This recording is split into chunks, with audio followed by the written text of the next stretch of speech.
In the harsh winter of 1873, a young woman stepped off a stagecoach in the remote mining town of Silver Peak, Montana.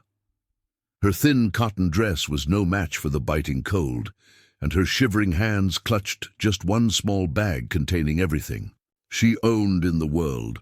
The locals stared at the stranger, this delicate flower who seemed destined to wither and die in their unforgiving landscape. Before we jump back in, tell us where you're tuning in from, and if this story touches you, make sure you're subscribed, because tomorrow I've saved something extra special for you. 20 years later, they would call her the Queen of the Frontier, a woman who transformed a lawless mining camp into a thriving community, saved countless lives during the Great Blizzard of '78, and built an empire from nothing but determination and grit. This is the remarkable story of Abigail Watson, a desperate mail-order bride who arrived with empty pockets, but whose legacy would echo through generations. Eleanor Parker sat at her modest desk in Boston, fingers trembling as she sealed the letter that would forever change her fate. At 22, she had been dealt a cruel hand by life, orphaned, penniless, and with time running out at the boarding house, where she'd been struggling to pay rent by working as a seamstress. "You have 2 weeks to settle your debts, Miss Parker," Mrs. Holloway had warned that morning, her thin lips pressed into a severe line. "I've been patient, but I can't run a charity." Eleanor knew what happened to young women who couldn't pay their way in 1873 Boston. The streets were unforgiving, and the factories were death traps that consumed young women's health for pennies a day. She had only one option left, an advertisement she'd found in the back pages of the Boston Herald. Wives wanted. Strong, virtuous women of good character sought by successful frontiersmen in Montana Territory. Passage paid upon acceptance. The letter she had just sealed contained everything she could offer. A daguerreotype showing her plain but pleasant features, references to her character from her former employer, and a desperate promise to be hard-working and loyal. Her destination: Mr. Jackson Sullivan, Silver Peak, Montana Territory. 3 weeks later, Eleanor found herself on a westbound train, clutching the letter that had changed everything. Mr. Sullivan's response had been brief but promising. "Your character seems suitable. Passage enclosed. I require a woman to maintain my household and provide companionship. Silver Peak offers opportunity to those willing to work." The journey west stripped Eleanor of any romantic notions she might have harbored. The train was crowded and filthy, and her fellow passengers regarded her with suspicion when they learned she was traveling to meet a husband she'd never seen. A group of women in Kansas City had whispered loudly enough for her to hear. Another, desperate one, selling herself to some brute in the territories. Eleanor had nearly turned back then, but where would she go? Boston held nothing but destitution, and at least in Montana she would have a roof over her head and food to eat. She forced herself to remember her father's words before fever took him. "Sometimes courage isn't about being fearless, Ellie. It's about being terrified but moving forward anyway." As the landscape outside her window transformed from the lush green fields of the Midwest to the stark, wild beauty of the Western Territories, Eleanor felt her old self being stripped away. By the time she boarded the final stagecoach to Silver Peak, the refined Boston girl was gone, replaced by a woman who had endured 6 days of travel with little food and less sleep. "Silver Peak just over that ridge," the stagecoach driver announced on the 7th day, pointing to a jagged mountain in the distance. Not much to look at, but the silver mine's been good to the men who survived to work it. Survived. The word echoed ominously in Eleanor's mind.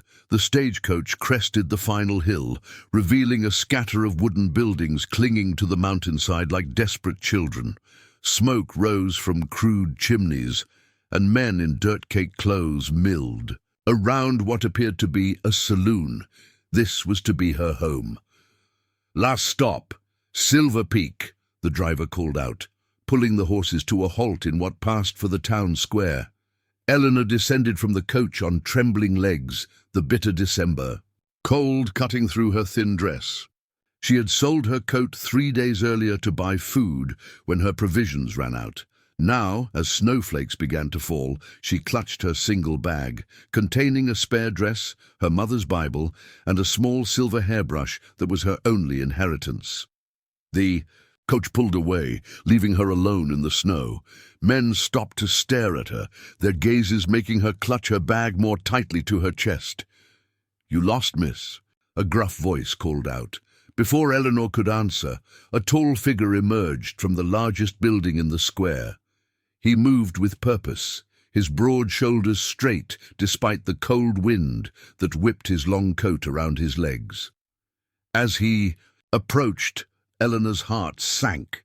Jackson Sullivan was at least 20 years her senior, with a face weathered by sun and wind. His dark beard was streaked with grey, and a long scar ran from his left temple to his chin. "Miss Parker." His voice was deep and rough like gravel underfoot.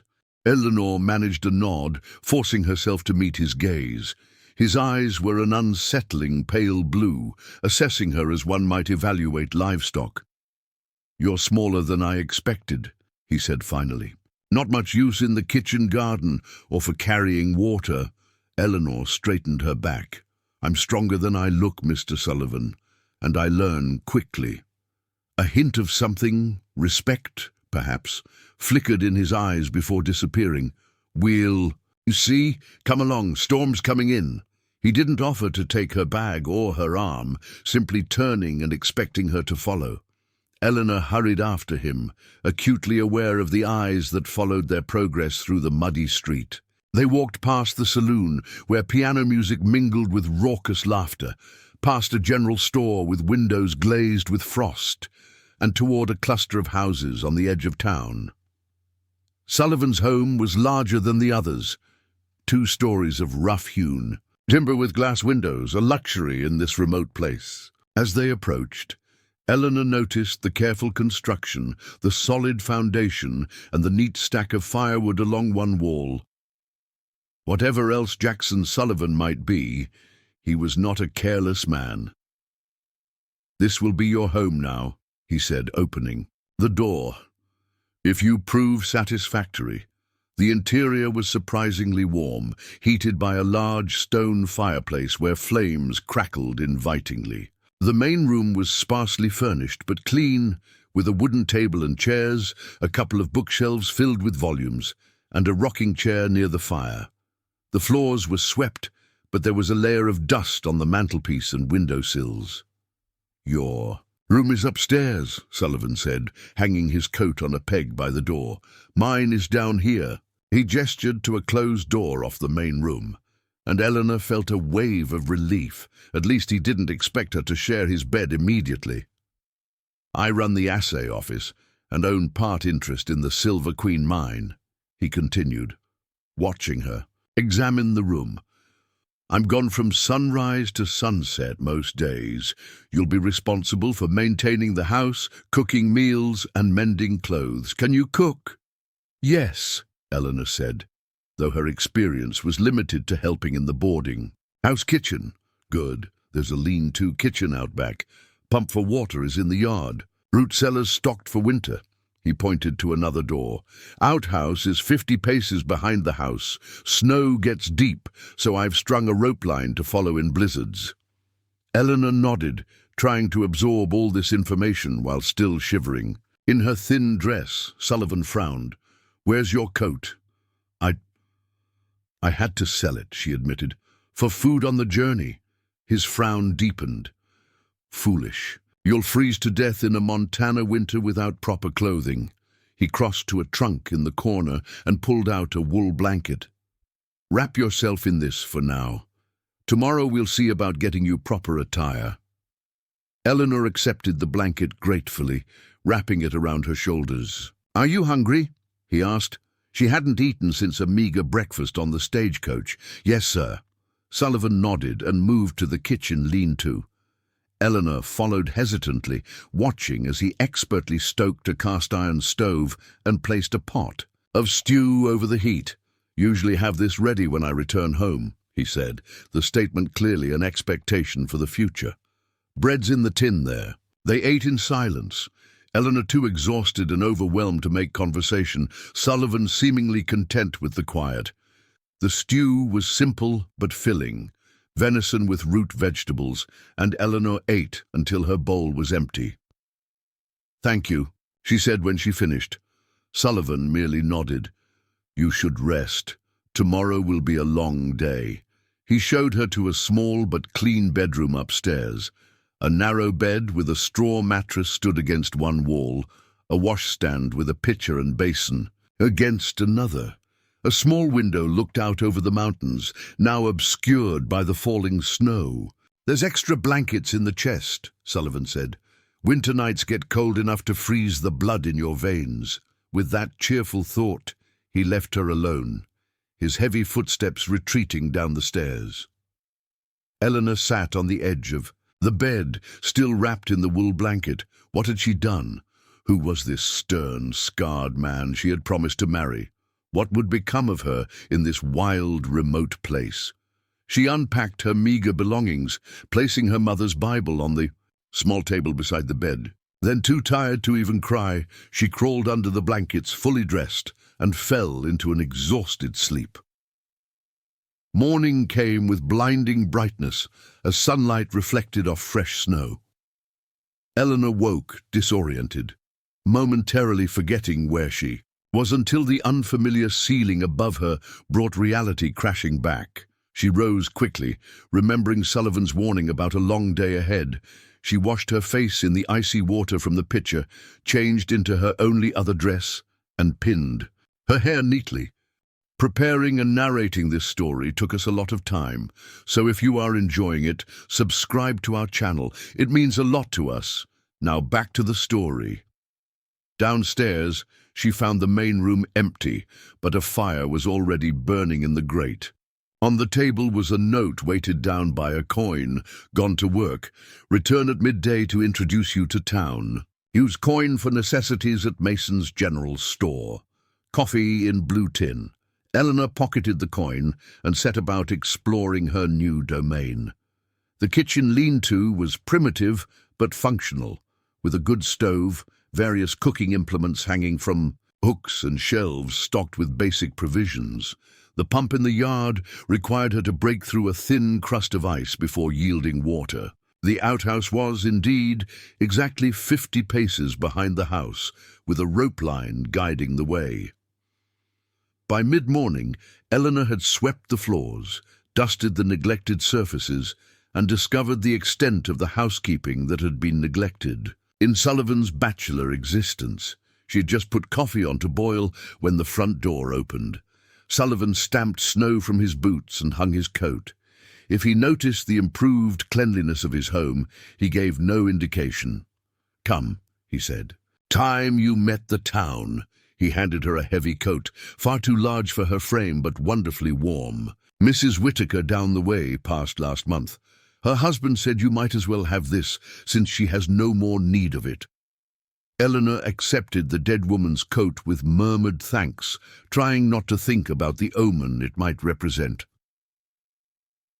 Silver Peak, in daylight, was marginally less forbidding than it had appeared the previous evening. The main street consisted of the saloon, which Eleanor now saw bore the name The Silver Nugget, Mason's General Store, a barber shop that advertised hot baths for 25 cents, the assay office where Sullivan worked, a small church, and various other businesses catering to the miners. The houses clustered around this main street, with more primitive cabins scattered up the mountainside toward the entrance to the Silver Queen mine. Sullivan walked with purpose, nodding occasionally. To men they passed. Some looked curiously at Eleanor, while others ignored her completely. Women were scarce. She counted only 3 during their entire walk through town. "Mason's first," Sullivan announced, leading her into the general store. The proprietor was a round man with spectacles and a surprisingly refined accent for the frontier. "Sir, Mr. Sullivan, and this must be your correspondence bride?" "This is Miss Eleanor Parker," Sullivan said, "soon to be Mrs. Sullivan if arrangements prove satisfactory to both parties." Eleanor felt herself redden at being discussed like a business transaction. "Miss Parker needs proper clothing for winter," Sullivan continued, "and whatever else women require." He stepped back, clearly expecting Eleanor to handle the details. With the coin he had left her and Sullivan's apparent credit at the store, Eleanor selected warm stockings, sturdy boots, a woolen dress, undergarments, and a knitted scarf. Each item was extravagantly priced, the cost of transporting goods to this remote location, and she was careful not to abuse Sullivan's generosity. Their next stop was the assay office, a solid building where miners brought ore samples to be tested for silver content. Sullivan introduced Eleanor to his assistant, a young man named Thomas, who seemed in awe of his employer.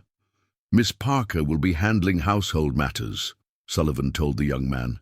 "If I'm needed at home, you'll find me there." The day continued with introductions to the town doctor, a grizzled man who doubled as the dentist, the preacher, absent as he rode a circuit between 5 mountain towns, and finally, to Eleanor's surprise, the schoolteacher.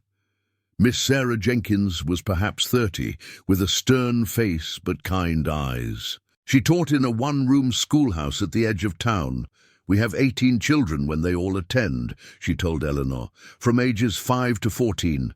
Their education is inconsistent." "Miss Parker was educated in Boston," Sullivan said, surprising Eleanor with this acknowledgement of her background. "Perhaps she might assist you occasionally."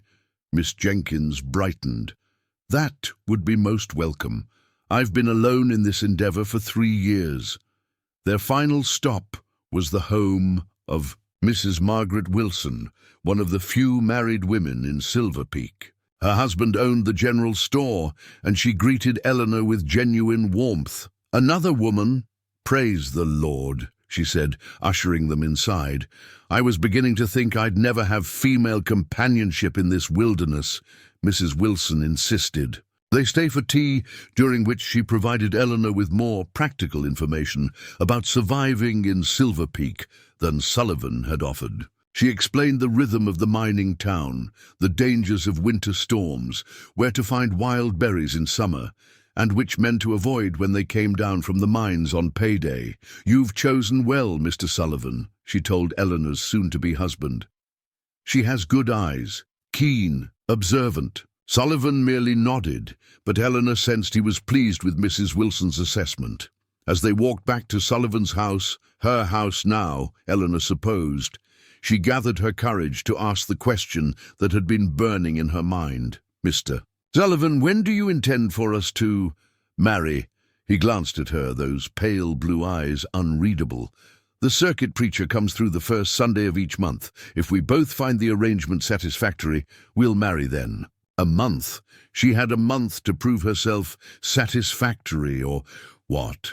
Would he send her back east? Leave her to fend for herself in this harsh place? The thought made her shiver despite the heavy coat. That evening Eleanor cooked their first meal, together, a simple affair of salt pork and beans with the last of the bread. Sullivan ate without comment, but he cleaned his plate entirely, which she took as a positive sign. After dinner, he surprised her by taking a book from the shelf and offering it to her. "You can read, yes?"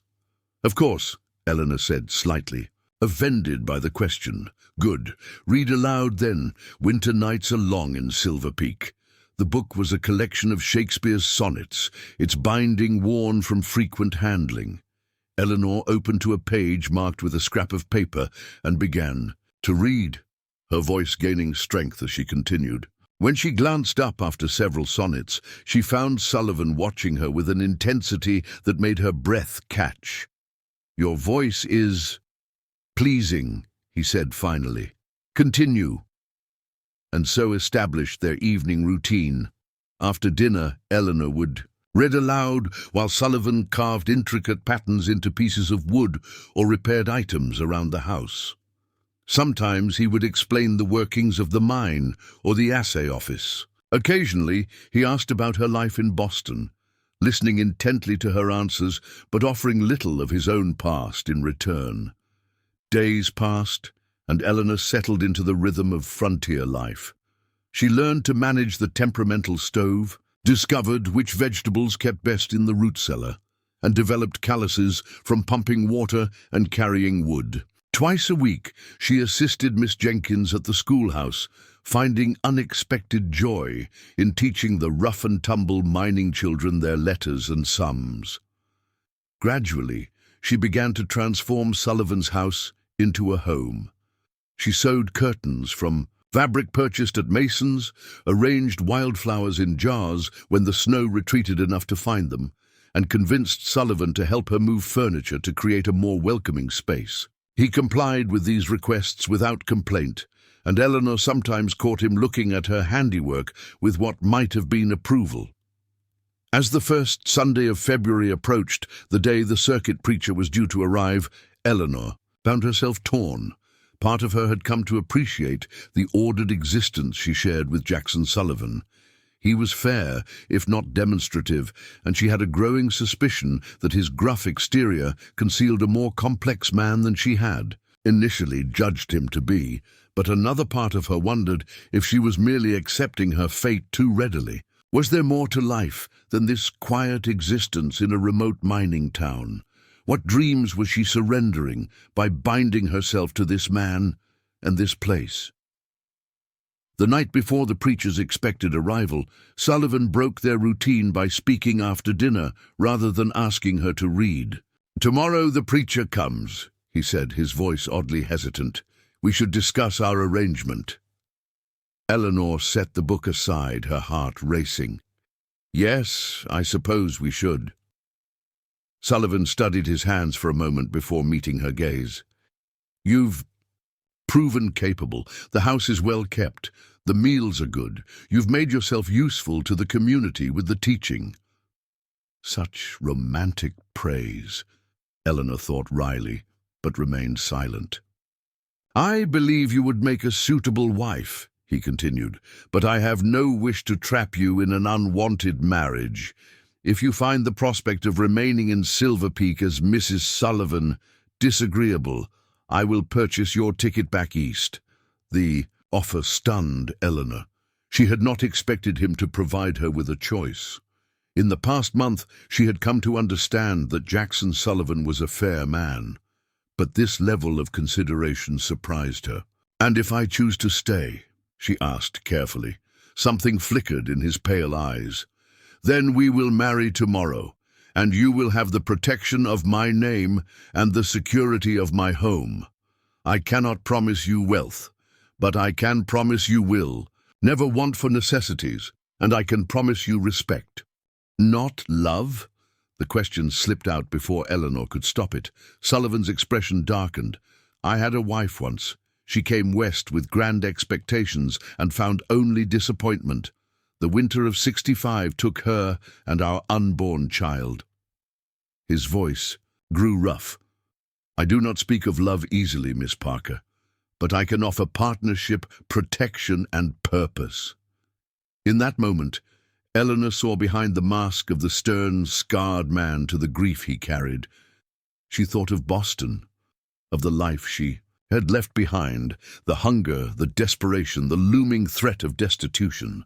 And she thought of the past month in Silver Peak, difficult, yes, but also filled with small satisfactions, new skills learned, and the beginnings of respect from both Sullivan and the townspeople.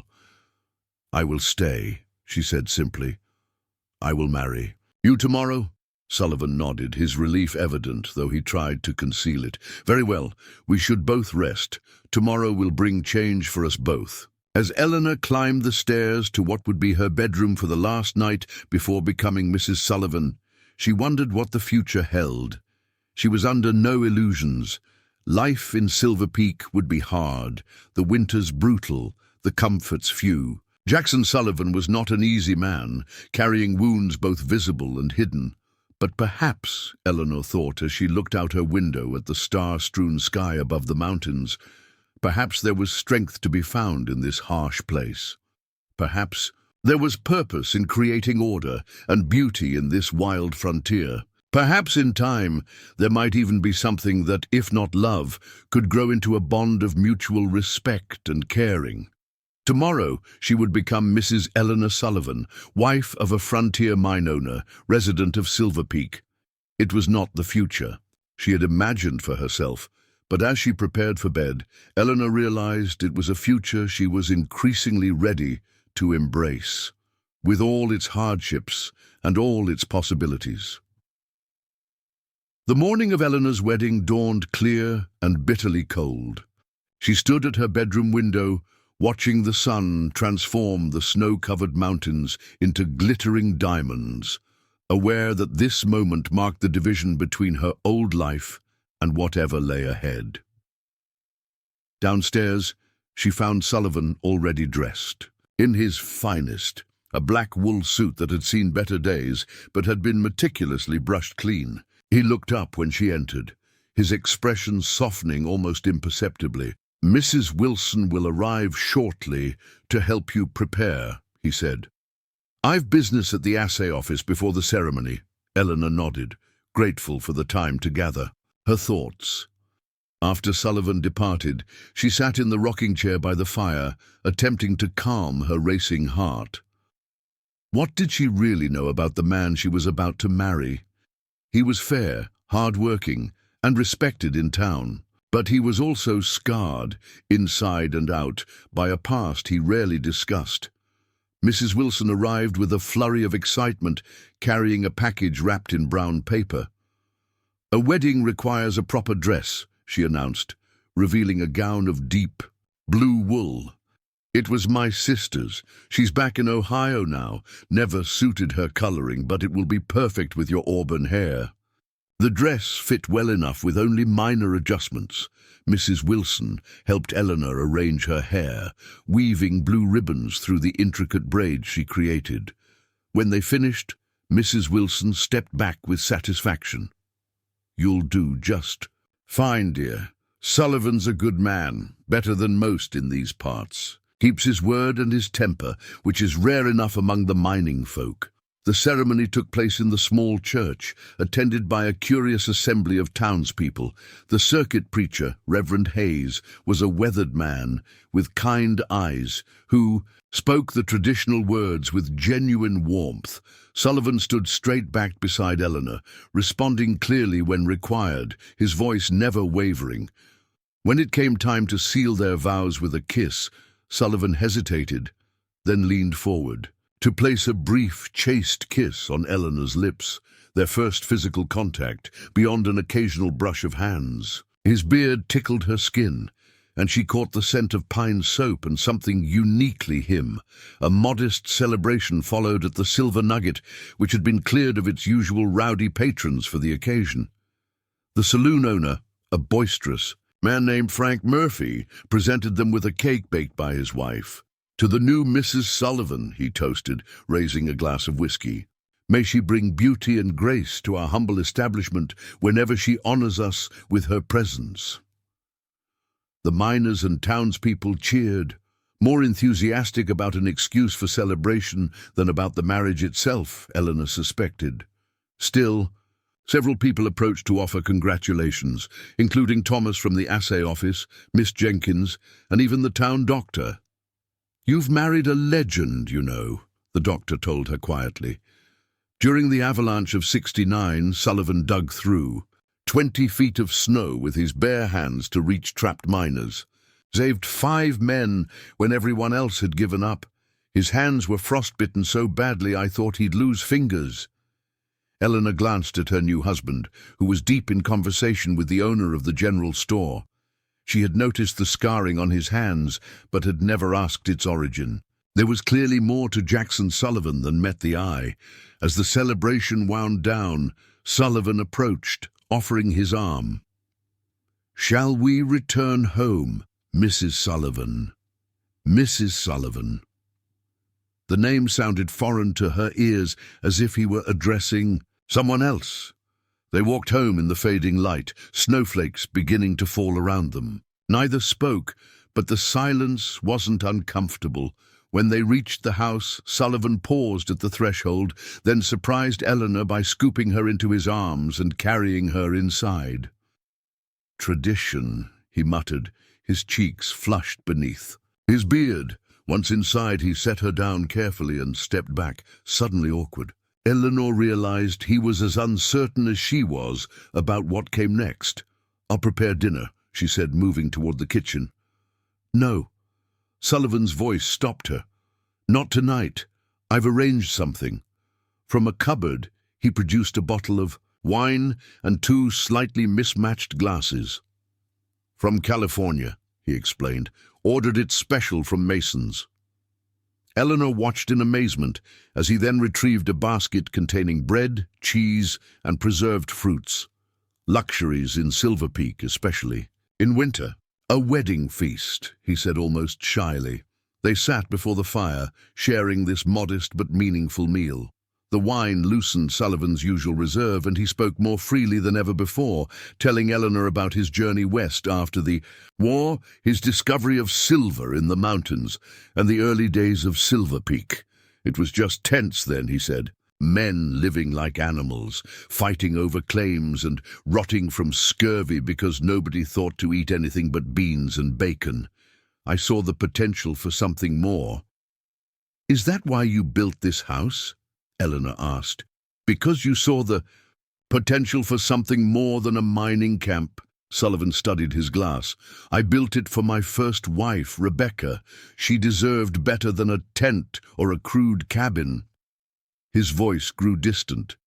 "She never saw it completed." Eleanor felt a pang of sympathy. "I'm sorry for your loss, Jackson." It was the first time she had used his given name, and his eyes snapped to hers, startled but not displeased. "It was long ago," he said finally. "But yes, I continued building because I believed Silver Peak could become a proper town, not just a temporary camp. Men work better, live better when they have homes and community." As the evening progressed, the question of sleeping arrangements loomed larger. Finally, Sullivan addressed it directly. "I've prepared my room for you, for us," he said, his voice carefully neutral.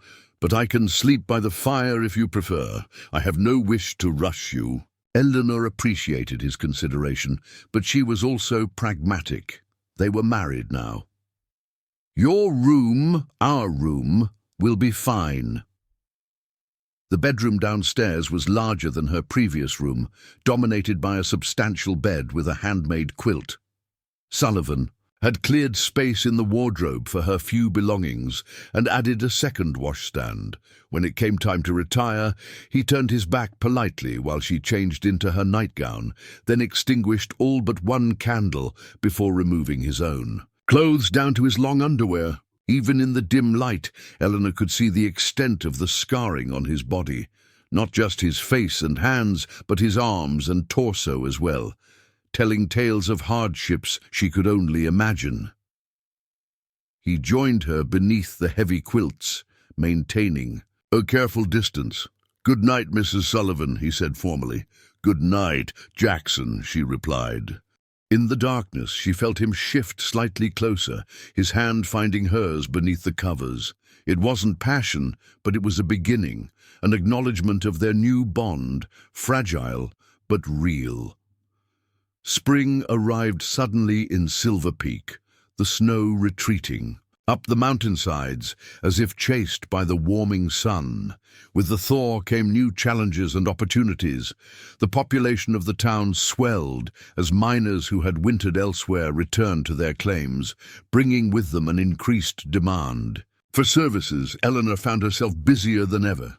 Beyond her duties as Sullivan's wife, which now included sharing his bed in more than just name, their physical relationship having evolved into something surprisingly tender, if not precisely passionate, she had taken on additional responsibilities in the community. The schoolhouse had become a second home. Miss Jenkins welcomed Eleanor's assistants 3 days a week, allowing them to separate the younger children from the older for more focused instruction. Eleanor discovered she had a talent for teaching, particularly mathematics, which she had always enjoyed. "You're a natural," Miss Jenkins told her after watching Eleanor explain fractions using pieces of slate broken into different sizes. "The children respond to you." Word of Eleanor's skills spread, and soon adult minors were appearing at the schoolhouse. Doctor after hours, sheepishly requesting help with figures so they could better track their earnings and expenses. Eleanor began offering evening lessons twice weekly, charging a modest fee that she used to purchase books and supplies for the school. Sullivan supported these endeavors with quiet pride. "You're becoming a fixture in town," he observed one evening, as they walked home from the schoolhouse together. "People look to you now." At home, Eleanor had transformed their living space completely. Gone were the Spartan furnishings and bachelor simplicity. In their place were handmade curtains, braided rugs, and carefully tended plants that brought color and life to each room. She'd convinced Sullivan to add a proper porch where they could sit on summer evenings, watching the sunset paint the mountains, gold and purple. She'd also taken over a small plot behind the house for a kitchen garden, coaxing vegetables from the rocky soil with determined patience. Mrs. Wilson had become a close friend, teaching Eleanor the frontier skills she lacked: how to preserve food for winter, which wild plants were edible or medicinal, and how to predict weather changes by watching the behavior of animals. "You're thriving here," Mrs. Wilson remarked, as they picked wild berries on a warm June afternoon. "Some women wither in these mountains, but you're blooming." Eleanor considered this assessment. She had arrived in Silver Peak desperate and afraid, seeing it as merely a haven from destitution. Now, not even 6 months later, she realized she had built something meaningful, not just a marriage or a home, but a place for herself in this community. Her relationship with Sullivan had evolved as well. The stern, scarred man who had met her stagecoach remained reserved by nature, but his walls had lowered considerably. He sought her opinion on matters related to the mine, listened attentively to her suggestions for improving conditions in the miners' quarters, and occasionally, when they were alone, revealed glimpses of a dry humor she found surprisingly delightful.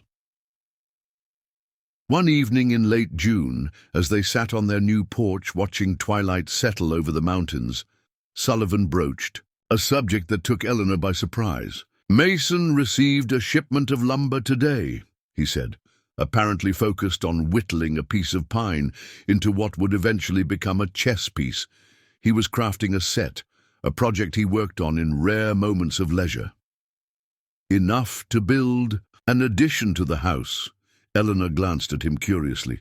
"An addition? What for?" Sullivan kept his eyes on his work, but his hands stilled. "I thought perhaps a nursery might be prudent to plan ahead." The implication hung in the air between them. They had never discussed children, though their marriage had become a true one in all senses. Eleanor had begun to wonder if Sullivan, after losing his first wife in childbirth, was opposed to the idea of becoming a father. "A nursery," she repeated carefully. "Yes, I suppose planning ahead would be wise." Sullivan finally looked up, his pale eyes searching her face. "Would that please you, children?" Eleanor felt a surge of emotion, hope, fear, longing. "Yes," she admitted. "I've thought of it often, especially working with the children at the school, but I wasn't sure if you—" "I feared it once," he said quietly, "after Rebecca. But now—" He set aside his whittling. "You've brought life back to this house, Eleanor. Perhaps it's time to bring even more." Their lives soon fell into a new rhythm as Sullivan began work on the addition. The town buzzed with speculation. The Sullivans must be expecting already, though Eleanor knew this wasn't yet true. Still, she found herself hoping, watching for signs each month. July brought scorching heat and troubling news. A new vein discovered in the Silver Queen mine had attracted attention from a large mining concern based in Denver. Representatives arrived in Silver Peak, making inquiries about property ownership and mineral rights. Vultures, Sullivan muttered after a particularly tense meeting. They're offering to buy out my share of the mine for half what it's worth, claiming they'll modernize operations and increase production. Will they? Eleanor asked. Perhaps, but they'll also bring in their own men, push out the local miners, and bleed the mountain dry without care for what happens to Silver Peak when the silver runs out. And he paced their living room, agitated. This town needs sustainable growth, not a boom that will leave a ghost town behind. Eleanor considered this problem. During her months of teaching, she had learned much about the town's economy and the precarious nature of mining communities. What if, she suggested hesitantly, we diversified before they arrive in force? Sullivan paused, his pacing. Diversified how? Silver Peak sits on the main route to 3 other mining camps, Eleanor pointed out. We could establish businesses that serve travelers and transport, a proper hotel, an expanded general store with wholesale capabilities, perhaps even a small smelter so the raw ore doesn't have to be shipped elsewhere for processing. Sullivan stared at her, his expression shifting from surprise to consideration. You've given this thought? I listen to the miners who come for arithmetic lessons, Eleanor explained. They talk about their frustrations, having to travel 2 days to reach a smelter, paying exorbitant prices for goods, because Mason's is the only store for 50 miles. There's an opportunity there. That night, Sullivan spread maps across their dining table, marking transportation routes, nearby settlements, and resources. It could work, he said finally, but it would require capital, more than we currently have. What about partners? Eleanor suggested. Frank Murphy has been complaining that the saloon is too small for the summer crowd. Mrs. Wilson mentioned her husband has been corresponding with his brothers back east about investment opportunities. Sullivan looked at her with newfound respect. You've built quite a network of intelligence in this town, Eleanor smiled. People talk to teachers and wives. They don't guard their words as they might with the mine owner. The next weeks were a whirlwind of activity. Sullivan called a town meeting at the church, presenting a vision for Silver Peak's future that incorporated Eleanor's ideas while addressing the looming threat from the Denver Mining Company. To her surprise, he insisted she stand beside him, acknowledging her contribution openly. Mrs. Sullivan has identified opportunities we've overlooked, he told the assembled townspeople. If we act quickly, we can secure Silver Peak's future, regardless of what these outsiders decide. The response was cautiously positive. Frank Murphy immediately pledged to invest in a hotel if others would join him. Mason, the store owner, expressed interest in expansion. Even the reluctant town doctor agreed that a proper clinic might attract a younger physician to share his growing workload. You've started something significant, Sullivan told Eleanor as they walked home that night. They listened because it made sense, but they acted because they've come to respect you. August brought both progress and peril. Construction began on the hotel and the expanded general store. Sullivan's addition to their house neared completion, a bright nursery with windows positioned to catch the morning sun. Eleanor still wasn't with child, but the possibility seemed to grow more real with each nail hammered into the nursery walls. The Denver Company, however, had not abandoned their interests.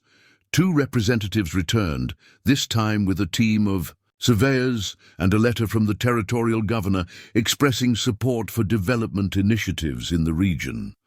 They're planning to bypass us entirely, Sullivan reported after confronting them. They've purchased land south of town and intend to establish their own settlement, New Prosperity they're calling it, with a direct rail connection to Denver. The news sent a ripple of anxiety through Silver Peak. A competing town with rail access could drain away business, miners, and eventually the lifeblood of their community. Eleanor refused to surrender to pessimism. "Then we accelerate our plans," she said firmly. "We need that smelter operational before they break ground on theirs, and we need to secure water rights for the entire valley." Sullivan raised an eyebrow. "Water rights? Miss Jenkins has been teaching the children about the importance of watersheds," Eleanor explained. "This entire valley depends on the streams coming down from the north face. If we control those water rights, any new settlement would need to negotiate with us." Sullivan's expression transformed from concern to something like awe. "You continue to surprise me, Mrs. Sullivan." "I should hope so, Mr. Sullivan," she replied with a small smile. "A predictable wife would be terribly dull." He pulled her close then, a rare public display of affection. "You are many things, Eleanor Sullivan, but dull has never been among them." That night, as they lay in bed discussing strategies for securing the water rights, Eleanor felt a curious sensation, a fluttering in her abdomen, faint but unmistakable. She placed a hand over the spot, waiting. Sullivan noticed her sudden stillness. "What is it? Are you unwell?" "No," she whispered, taking his hand and placing it where hers had been. "Wait." For several long moments, nothing happened.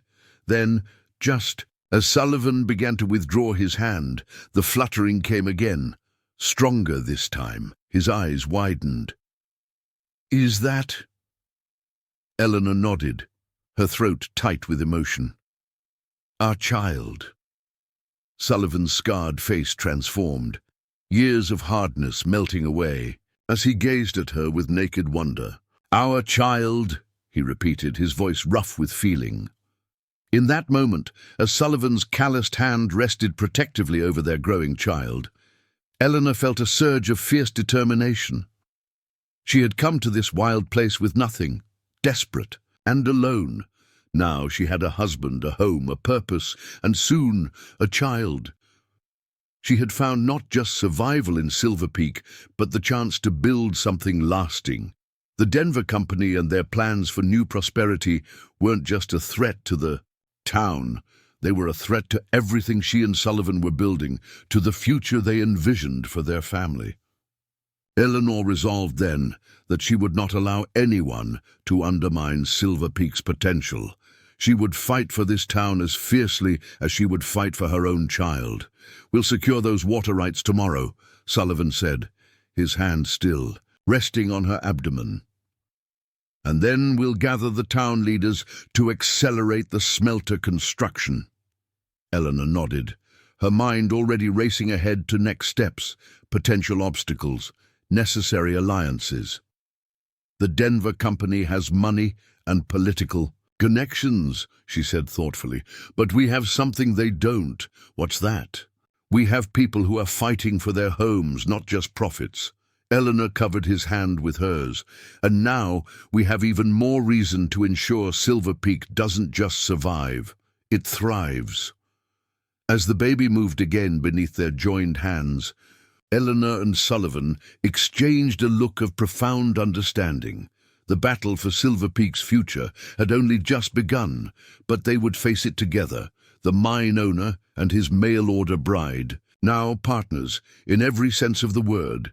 And Eleanor, who had arrived with nothing but a small bag and desperate hopes, felt the first stirrings of the strength and determination that would one day lead the people of Silver Peak to call her there. Green September brought golden aspen leaves to the mountainsides and renewed determination to Silver Peak. Eleanor's pregnancy had become common knowledge, eliciting a wave of goodwill throughout the community.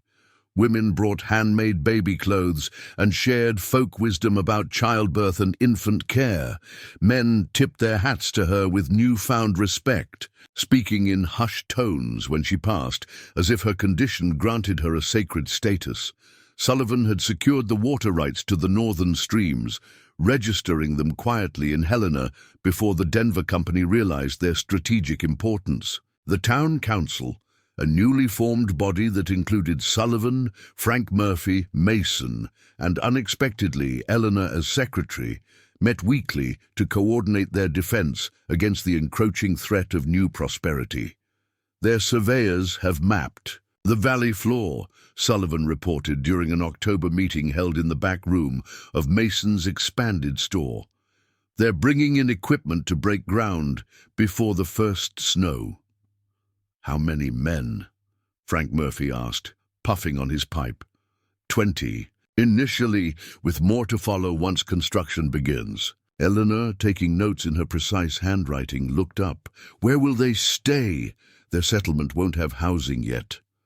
The men exchanged glances. It was still unusual for a woman to speak in such meetings, especially one in a delicate condition, but they had learned that Eleanor's questions often revealed overlooked considerations. They'll need lodging, she continued, food, supplies, basic services. Mason leaned forward, his spectacles catching the lamplight. You're suggesting we provide these necessities, aid our competitors? At a premium, Eleanor clarified. If we control their access to essential services during the initial phase, we can monitor their progress while generating revenue to fund our own improvements. Sullivan's mouth quirked in the half-smile that Eleanor had come to recognize as pride. Keep your enemies close, he murmured, and charge them handsomely for the privilege, Frank added with a hearty laugh. The strategy proved effective. When the Denver Company's advance team arrived in late October, they found Silver Peak transformed from the rough mining camp they had expected. The new hotel, though not yet complete, offered clean rooms at exorbitant prices. Mason's expanded store stocked the necessary supplies at triple the usual markup. Even the Silver Nugget had been renovated with a separate dining room offering. Meals that, while simple, were far superior to trail cooking. They're fuming, Sullivan reported after meeting with the Denver Company's foreman, but they have little choice unless they want to house their men in tents as winter approaches. Eleanor, now visibly showing her pregnancy in her 6th month, adjusted the ledger books spread across their dining table. She had taken on the financial management of Sullivan's interests, revealing a talent for numbers that impressed even the territorial bank representative who occasionally visited Silver Peak. Their expenses are mounting while their progress lags, she observed, reviewing the carefully tracked accounts. The early snow last week delayed their supply wagons. If we're fortunate, they won't have foundations laid before winter truly sets in. Sullivan placed a hand on her shoulder, a casual intimacy that had become natural between them. Fortune favors the prepared, and thanks to you, we're more prepared than they anticipated. The first major snowfall arrived in mid-November, earlier than usual and heavier than expected. The Denver Company's construction site became a quagmire of mud and frozen ground, their equipment rendered useless by the conditions. Their foreman, a red-faced man named Wilson, stormed into the assay office, demanding Sullivan sell them additional lumber from the town's supply. "You've cornered the market," he accused. "There's not a board to be had between here and Helena." Sullivan maintained his composure. "We purchased what we needed for our own projects. Perhaps better planning on your part might have prevented your current predicament." Word spread quickly that the Denver Company's men were considering abandoning the site until spring. Eleanor saw an opportunity and suggested Sullivan host a town gathering at the newly completed hotel. "Invite their workers," she urged. "Let them see what Silver Peak offers: warm lodging, good food, a community that looks after its own." The gathering, ostensibly a celebration of the hotel's completion, served its strategic purpose perfectly. While the Denver Company's management remained aloof, their workers mingled freely with Silver Peak's residents. Eleanor moved among them, her condition making her appear harmless, while she skillfully directed conversations toward the benefits of permanent settlement in an established community. "My husband is always seeking skilled men for the Silver Queen," she mentioned to a group of surveyors. "Men who understand both mining and construction are particularly valuable. We believe in fair wages and profit sharing for those who demonstrate loyalty. By December, 5 of the Denver company's workers had applied for positions in Silver Peak. By January, that number had doubled. The Denver company's regional manager arrived in a fury, summoning Sullivan to a confrontation at the hotel. Eleanor insisted on accompanying her husband, despite the heavy snow and her advancing pregnancy. "This concerns both of us," she said firmly when Sullivan protested. "Besides, they may underestimate a woman in my condition. That could work to our advantage." The meeting took place in the hotel's private dining room. The manager, Howard Green, was a polished man in an expensive suit that seemed ludicrously out of place in the frontier setting. His smile vanished when he saw Eleanor enter behind Sullivan. "This is a business discussion, Mr. Sullivan. Perhaps your wife would be more comfortable elsewhere." "Mrs. Sullivan is my partner in all matters," Sullivan replied coolly. "She stays." Green's displeasure was evident, but he proceeded to outline the Denver company's grievances: employee poaching, price gouging, and interference with their development plans. Eleanor listened attentively, one hand resting on her swollen abdomen, the other taking occasional notes. When Green finished his accusations, Sullivan turned to her. "Mrs. Sullivan, your thoughts?" Surprise flickered across Green's face as Eleanor closed her notebook and addressed him directly. "Mr. Green, your company arrived in our valley with no communication, no consideration for an existing community, and a stated intention to establish a competing settlement that would inevitably damage Silver Peak's economy," she said calmly. "You assumed we would simply stand aside while you threatened our livelihoods and our homes." Green's expression hardened. "Business is business, Mrs. Sullivan. Sentimentality has no place in progress." "On the contrary," Eleanor countered. "What you dismiss as sentimentality, community bonds, loyalty, shared purpose, these are assets your company clearly undervalued. You offered your workers higher wages, but failed to provide decent living conditions. You spoke of progress, but showed no concern for sustainable development. The people of Silver Peak are not opposing progress, Mr. Green. We're defining what progress means in our home." The manager's face flushed with anger. "Pretty words, but the reality is your little town can't compete with our resources. This delay is temporary." Sullivan leaned forward. "Perhaps, but consider this. Your operation has hemorrhaged money for 3 months, with nothing to show but frozen mud and deserting workers. Meanwhile, our smelter will be operational by March. Our hotel is already profitable, and our mine continues to produce while yours remains theoretical." The standoff continued through January, with the Denver company maintaining a skeleton crew at their site, while most of their workers either returned to Denver or found employment in Silver Peak.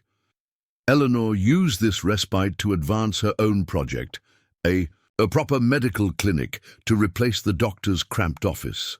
"A mining town needs proper medical facilities," she argued at a town council meeting, "especially with a growing population." The town's aging doctor, initially skeptical of Eleanor's interference, had become one of her strongest supporters after she organized a system for obtaining medical supplies from Helena on a regular schedule. When Eleanor went into labor during a fierce February blizzard, his gratitude manifested in unwavering attention throughout her difficult 20-hour delivery. Sullivan paced the floor of their home like a caged mountain lion, periodically shouting through the bedroom door to ask for updates. When the doctor finally emerged, exhausted but smiling, Sullivan nearly collapsed with relief. "You have a son, Mr. Sullivan," the doctor announced, "and a remarkably strong wife." The boy, named William after Eleanor's father, arrived squalling and robust despite his early appearance. Sullivan, when finally allowed to enter the bedroom, approached the bed with uncharacteristic uncertainty. Eleanor, pale but triumphant, placed their son in his trembling hands. "He has your eyes. she whispered, noting the pale blue that already showed in the infant's gaze. Sullivan cradled the tiny form with reverent care. "But your determination, I think. Look how he grips my finger, already stubborn for a precious." Few weeks, the battle with the Denver Company receded into the background as Eleanor and Sullivan absorbed the wonder and exhaustion of new parenthood. The town celebrated William's birth as a communal victory, the first child born to a prominent family in Silver Peak in over a decade, a symbol of the community's resilience and future. March arrived with warming temperatures and renewed conflict. The Denver Company, having replaced their local management, launched a new strategy. Instead of competing with Silver Peak directly, they attempted to purchase controlling interests in its key businesses, the hotel, the general store, and most. Alarmingly, shares in the Silver Queen mine. "They're offering Thomas 3 times the value of his stake," Sullivan reported grimly, referring to his assistant, who owned a modest 5% of the mine. "He's considering it." Eleanor, nursing William in the rocking chair by the fire, looked up sharply. "If Thomas sells, others will follow. We need to counter their offer." "With what?" "We've reinvested most of our profits in the smelter and the water system. We don't have liquid capital to match their price." Eleanor considered the problem, gently burping the baby against her shoulder. "What about a different form of ownership? If the miners themselves held stakes in the Silver Queen, their loyalty would be to Silver Peak, not to outside investors." Sullivan stared at her. "A cooperative ownership structure. That's unorthodox." "So is a woman on the town council," Eleanor pointed out with a small smile. "Unorthodox approaches have served us well so far." The proposal faced resistance from some of the wealthier mine shareholders, but garnered enthusiastic support from the miners themselves. Under the new arrangement, workers could earn ownership stakes through years of service, creating a path to prosperity that the Denver Company couldn't match with mere wages. Thomas withdrew his consideration of the Denver Company's offer, declaring publicly that Silver Peak takes care of its own. Other potential sellers followed his example, effectively blocking the corporate takeover attempt. The Denver Company's response was swift and vicious. In early April, they filed legal challenges to Silver Peak's water rights, claiming prior discovery and development intentions. Simultaneously, they reduced ore prices at processing facilities they controlled in neighboring territories, attempting to strangle the Silver Queen's profitability before Silver Peak's own smelter could begin operation. "They're trying to bankrupt us before summer," Sullivan concluded after reviewing the latest financial projections. "Without cash flow from the mine, we can't complete the smelter, and without the smelter, we remain dependent on their processing facilities." Eleanor, who had developed a network of connections through her teaching and community work, called in every favor and relationship she had cultivated. Former students now working in Helena provided insider information about the Denver Company's legal maneuverings.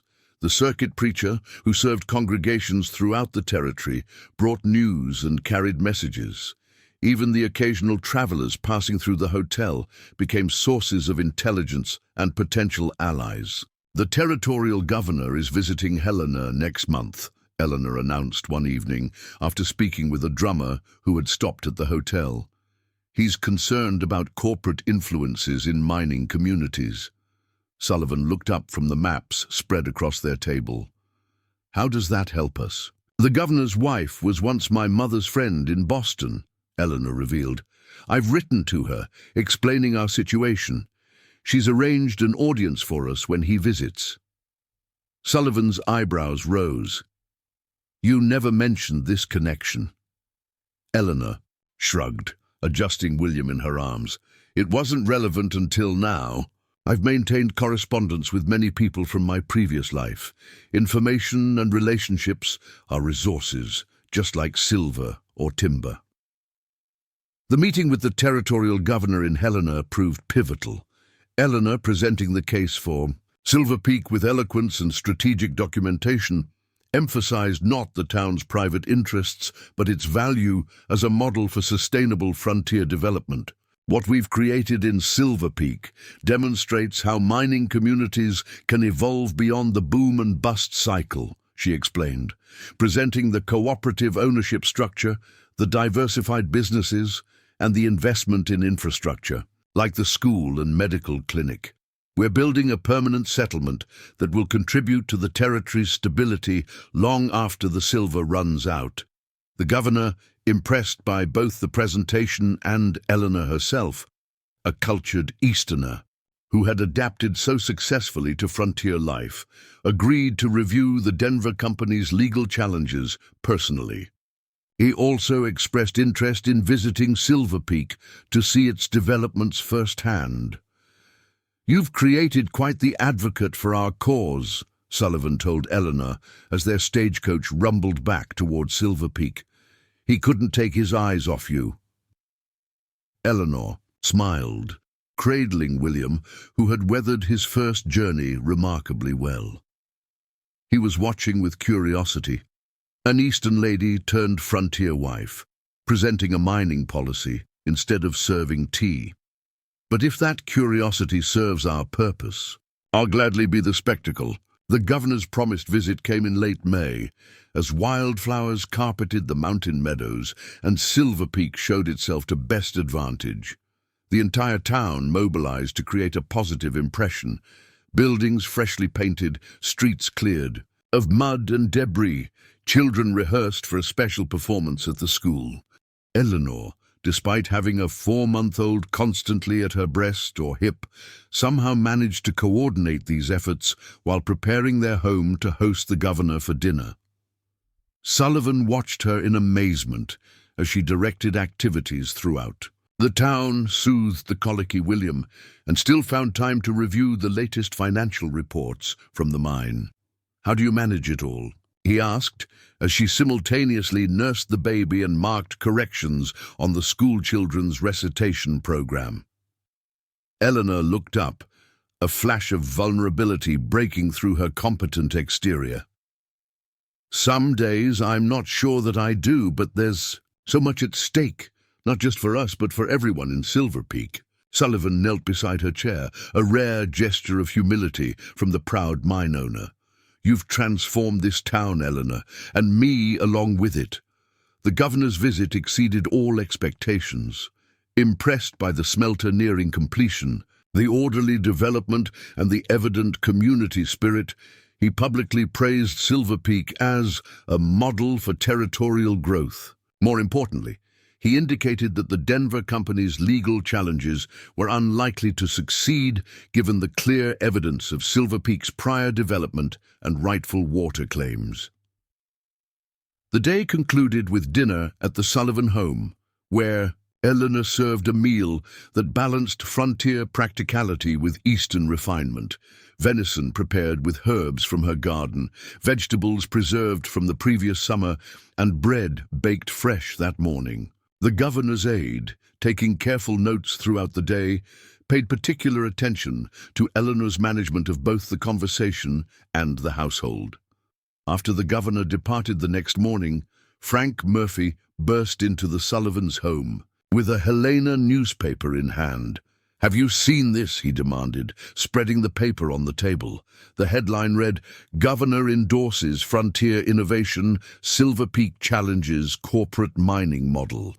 The article that followed detailed the governor's visit and his favorable impressions. But what caught Eleanor's eye was a paragraph near the end. Perhaps most remarkable in this frontier success story is the role of Mrs. Eleanor Sullivan, who arrived as a mail-order bride less than 2 years ago and has since become an instrumental force in Silver Peak's development. The governor's aide remarked that while Mr. Sullivan commands the mine, it is his wife who increasingly influences the town's strategic direction, earning her the nickname the Queen of Silver Peak among territorial officials. Eleanor stared at the words, a mixture of embarrassment and pride warming her cheeks. Sullivan, reading over her shoulder, laughed softly. "It seems you've been crowned, my dear," he said, his voice rich with admiration. "Though they've underestimated your domain. Your influence extends beyond Silver Peak to the entire frontier." The Denver company's response to the governor's endorsement and the public relations coup was predictably hostile.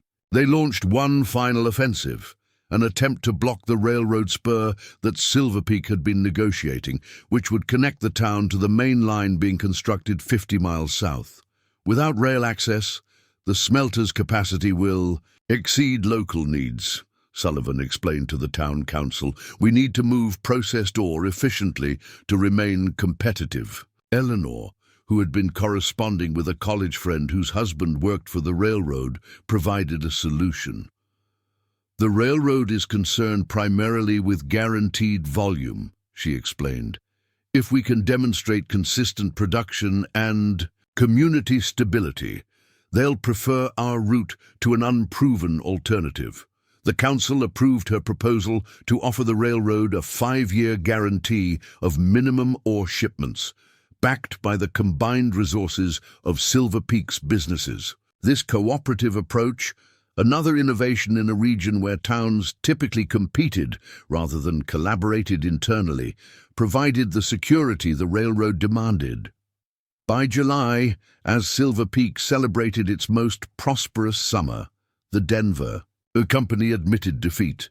They sold their partially developed property to Sullivan for a fraction of their investment, retaining only a small interest in the smelter as a face-saving measure. "You've won," Green, the former manager, told Sullivan as they completed the transaction in the assay office.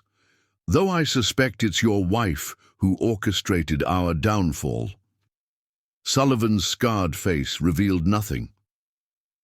"Mrs. Sullivan and I are partners in all things, Mr. Green, a concept your company might have benefited from understanding." That evening, as Eleanor sat on their porch nursing William and watching the sunset paint the mountains in shades of amber and gold, Sullivan joined her with 2 glasses of the same California wine they had shared on their wedding night. "To the Queen of the Frontier," he said, offering her a glass once William had fallen asleep in her arms. Eleanor accepted the toast with a smile, though she shook her head at the grandiose title. "I'm no queen, just a woman who found her place and fought to protect it." Sullivan gazed at her with the open admiration he now freely displayed.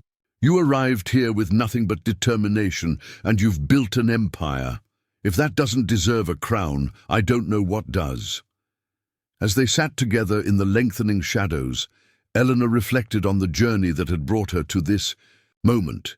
From desperate mail-order bride to respected community leader, from friendless outsider to the woman the newspaper had dubbed the Queen of Silver Peak. It was a transformation she could never have imagined when she stepped off that stagecoach in the bitter cold less than 2 years earlier. Yet here she was, with a husband who had become a true partner, a son who represented Silver Peak's future, and a community that had not merely accepted her, but looked to her for leadership. The challenges were far from over. Frontier life would always bring hardships and threats, but Eleanor faced the future with confidence rather than fear. A mail-order bride who had arrived with nothing now possessed something far more valuable than material wealth. She had found her kingdom, her purpose, and her power. And though she might dismiss the title with modest protests, everyone who knew Eleanor Sullivan understood the truth. The Queen of the Frontier had only just begun her reign. The 5 years following Silver Peak's victory over the Denver Company brought unprecedented prosperity to the mountain town. By 1878, the population had tripled, the Silver Queen mine operated at full capacity, and the smelter processed ore from 3 neighboring mining camps. The railroad spur, completed in the summer of 1876, connected Silver Peak to markets across the nation, transforming the once isolated settlement into a regional hub of commerce and industry. At the center of this transformation stood Eleanor Sullivan, whose reputation had spread far beyond the territorial boundaries. The nickname bestowed by the governor's aide, the Queen of the Frontier, had stuck, though Eleanor still dismissed it with a self-deprecating laugh whenever it was mentioned in her presence. No real queen would have hands this calloused, she often remarked, showing palms that still bore the marks of practical labor despite her elevated status. The Sullivan household had expanded along with the town. William, now 5, had been joined by a 3-year-old sister, Rebecca, named for Sullivan's first wife, in a gesture of healing that demonstrated how far he had come from the scarred, solitary man who had met Eleanor's stagecoach. A third child was expected in the spring, turning the once Spartan bachelor home into a bustling family residence filled with children's laughter and the organized chaos of family life. Sullivan, his business interests diversified well beyond the original mine, had constructed a new office building in town, leaving Eleanor to transform their home into a center of community life. The parlor hosted town council meetings. The dining room served as an impromptu classroom for advanced students, and the kitchen became a testing ground for preservation techniques that helped Silver Peak's residents survive the harsh mountain winters. On a crisp October morning, Eleanor sat at her desk in what had once been the nursery and was now her private study, reviewing correspondence from across the territory. At 30, she had retained her slender build despite 2 pregnancies, though the auburn hair she pinned carefully each morning now contained strands of silver that she made no attempt to disguise. Her face, once soft with youth, had acquired the defined character that comes from facing challenges and overcoming them, with fine lines at the corners of her eyes, speaking of both laughter and determination. A knock at the door interrupted her concentration. "Come in," she called, expecting William's tutor with a question about the day's lessons. Instead, Sullivan entered, his expression grave. Though still powerfully built at 50, the years had whitened his once dark beard and deepened the lines of his weathered face. The scar that had once seemed so fearsome to Eleanor now registered merely as a familiar feature of the man she had come to love deeply. "What is it?" she asked, immediately alert to his troubled demeanor. "Weather report from the high country," he said, placing a telegram on her desk. "Early storms building, heavier than usual." Eleanor scanned the message, her brow furrowing. After the success of their water rights strategy years earlier, she had established a network of observers throughout the surrounding mountains, providing Silver Peak with advance warning of weather patterns, flood risks, and snowpack conditions. This intelligence system had saved lives and property multiple times, earning her further respect among frontier communities. "Second telegram this week, warning of unusual conditions," she noted. "Have you spoken with the mining camps at higher elevations?" Sullivan nodded. "Ordered evacuation of the highest sites already, but Hammond at Eagle Peak is resisting, says they're close to a major strike and won't abandon the dig." Eleanor pressed her lips together in disapproval. Marshall Hammond, owner of the Eagle Peak operation, was notorious for prioritizing profit over safety. His camp, situated at nearly 9,000 feet, housed 30 miners and their families in hastily constructed shelters that Eleanor had condemned as death traps during her single visit there the previous summer. "We can't force them to evacuate," Sullivan continued, "but I've sent wagons up to bring down anyone willing to leave." "And supplies?" Eleanor asked, already calculating needs in her mind. "Loading as we speak. I've cleared space in the hotel and the meeting hall for temporary housing. Thomas is coordinating with Mason to ensure food reserves." Eleanor rose, moving to the large map of the region that dominated one wall of her study. Colored pins marked settlements, mining operations, and key transportation routes, her strategic overview of the territory she had come to think of as under her protection. "If the storms are as bad as predicted," We'll need to prepare for more than Eagle Peak, she said, tracing potential trouble spots with her finger. Rockfall risk here, avalanche danger there. The railroad could be blocked for weeks. Sullivan watched her analysis with the respect of a man who had learned to trust his wife's judgment implicitly. What do you recommend? Full winter protocols. Initiated immediately, not next month as planned. Coal and firewood stockpiles increased by 30%. Medical supplies inventoried and supplemented, and she hesitated, knowing her next suggestion would be controversial. We should consider mandatory rationing from the outset rather than waiting for shortages to develop. Sullivan nodded slowly. The merchants won't like it. They'll like starvation. Even less, Eleanor replied crisply. I'll speak with them this afternoon. We've established enough trust over the years that they should understand the necessity. She turned from the map, her mind shifting to family concerns. William's birthday celebration next week may need to be postponed. He'll be disappointed, Sullivan said, though they both knew their son would understand. At 5, William already showed signs of inheriting both his father's physical strength and his mother's sharp intellect and sense of duty. Better disappointed than endangered, Eleanor said, her hand unconsciously moving to her swollen abdomen where their third child grew. I'll explain it to him myself. The predicted storms arrived with a vengeance 2 days later, dropping 3 feet of snow on Silver Peak in a single night and isolating the higher camps completely.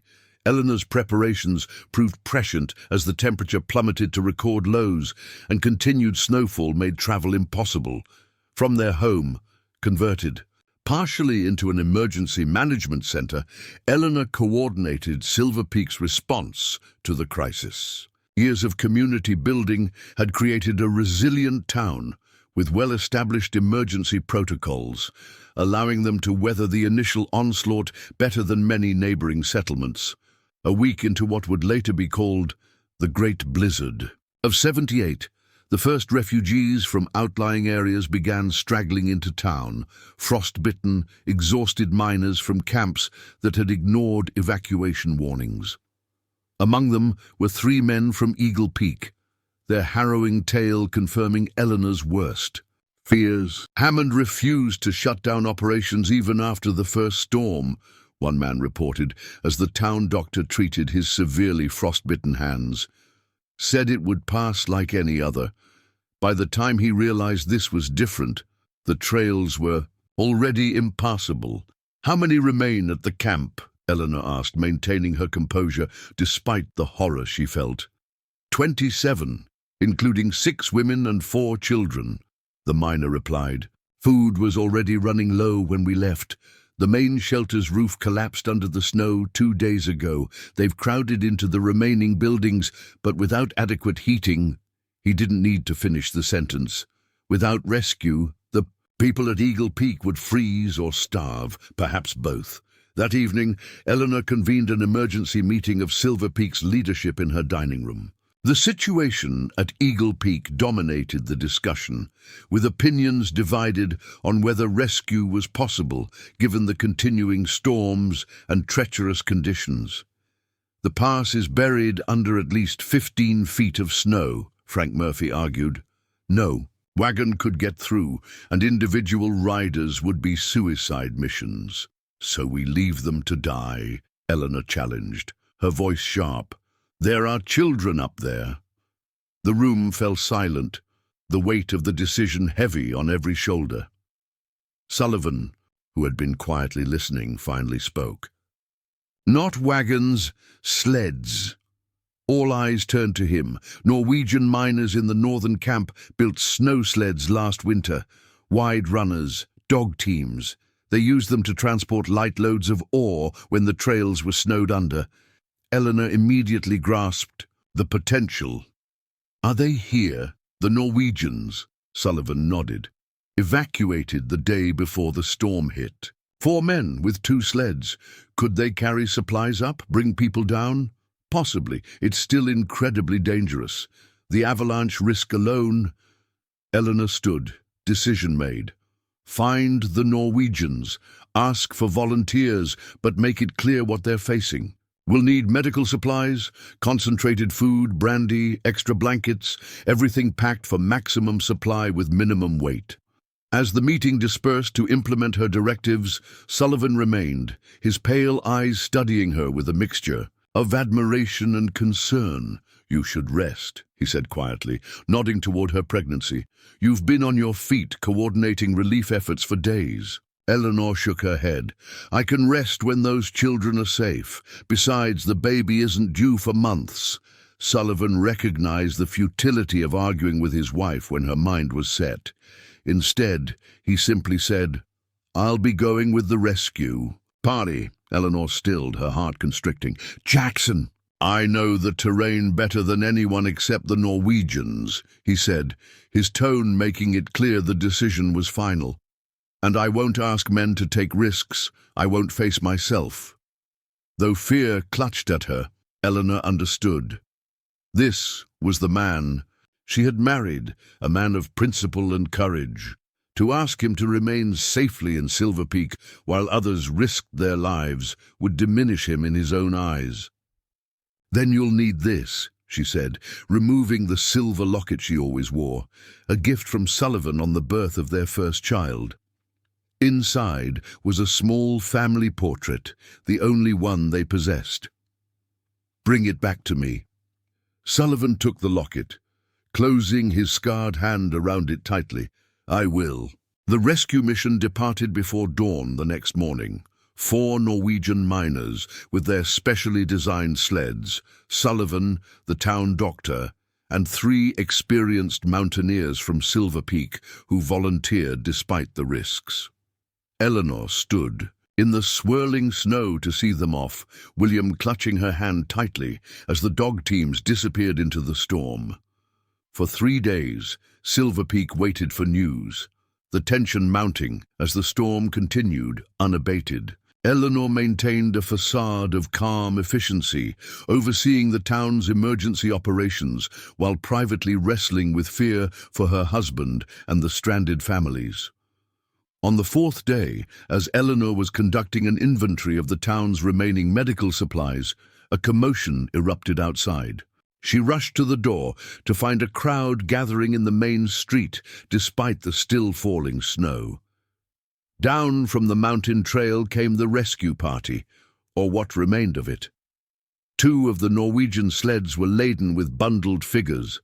The rescued, women and children from Eagle Peak, wrapped in every available blanket. Behind them struggled the remaining miners, supporting each other through the deep snow. At the rear came Sullivan, carrying a small child in his arms, the doctor at his side attending to the little one as they moved. Eleanor's heart soared at the sight of her husband, apparently unharmed, even as she noted the grim set of his jaw that told of difficulties overcome and losses sustained. The town mobilized instantly, following the emergency protocols Eleanor had established years before. The rescued were taken to the hotel where warm rooms and hot food awaited. The injured were transported to the clinic where Eleanor had insisted on installing modern medical equipment despite its expense. Those suffering from frostbite and exposure received immediate treatment under the doctor's direction. Sullivan found Eleanor organizing care for a mother and infant who had been among the rescued. When their eyes met across the room, no words were needed. The relief and love that passed between them transcended speech. He crossed to her, pressing the silver locket into her palm with fingers still stiff from cold.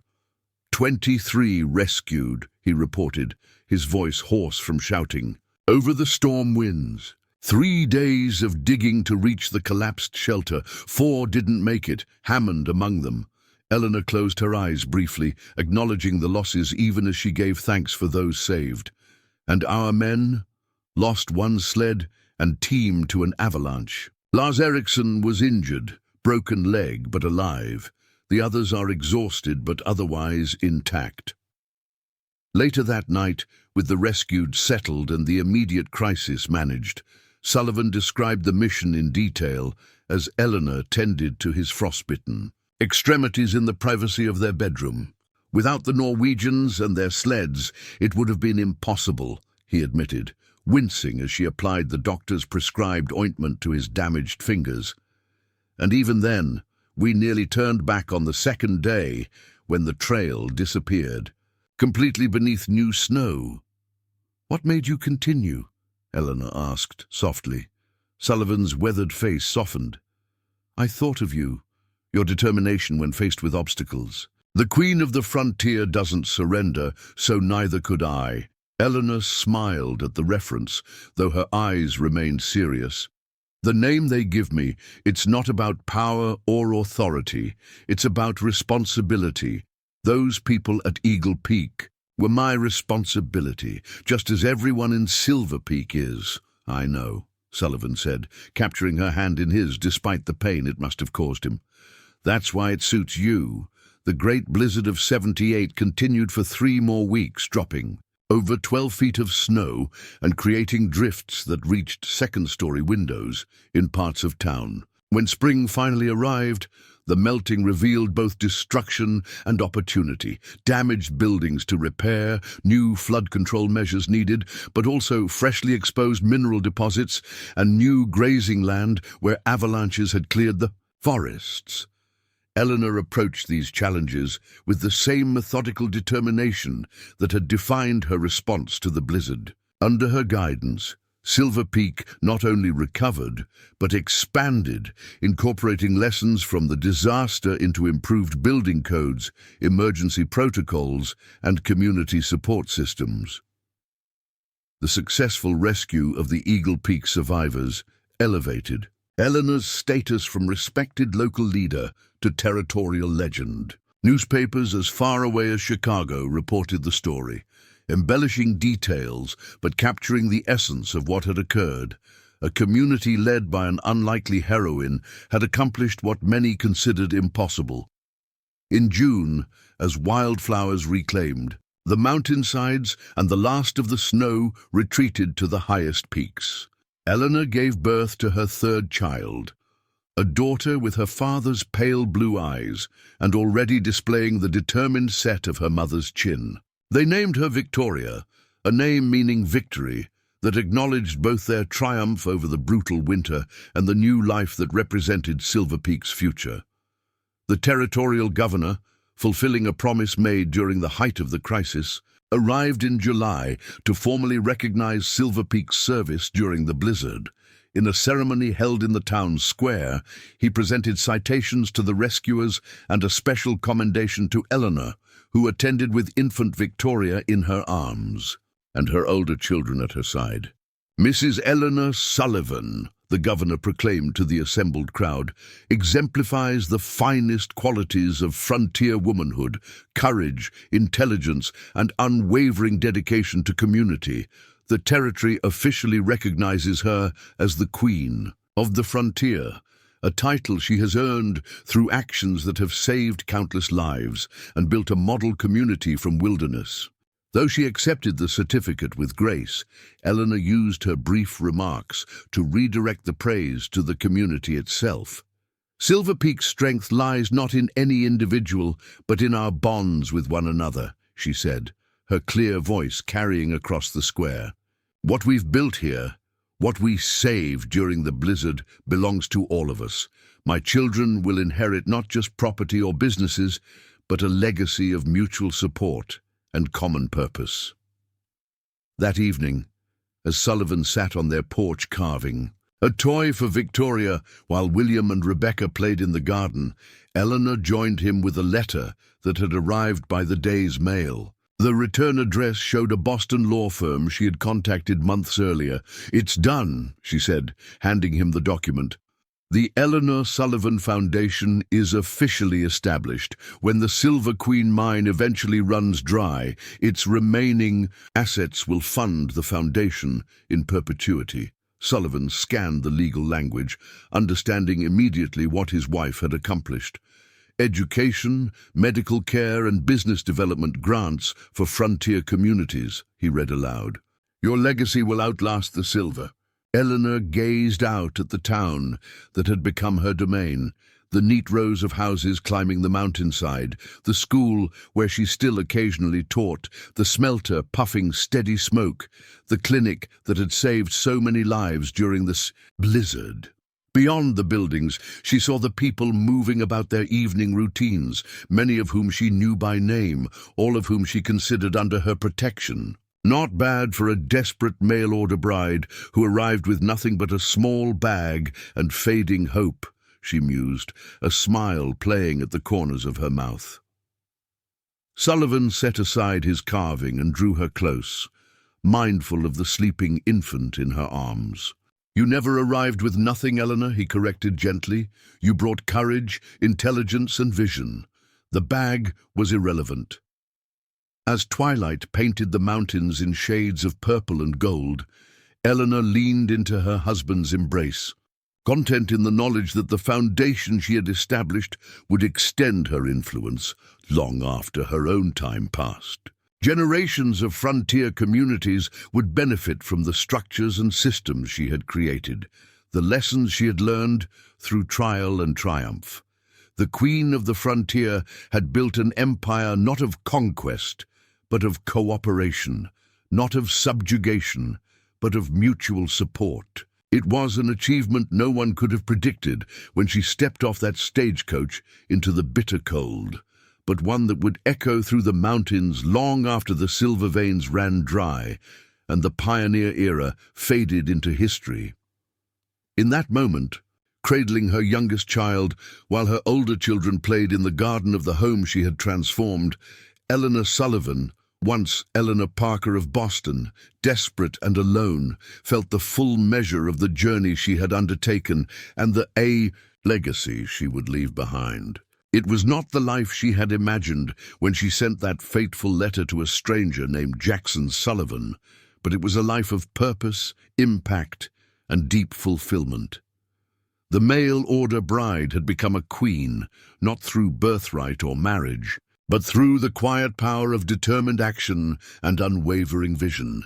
Her domain was not marked on any official map, but its influence would be felt throughout the frontier for generations to come, an empire built of silver, stone, and the indomitable human spirit.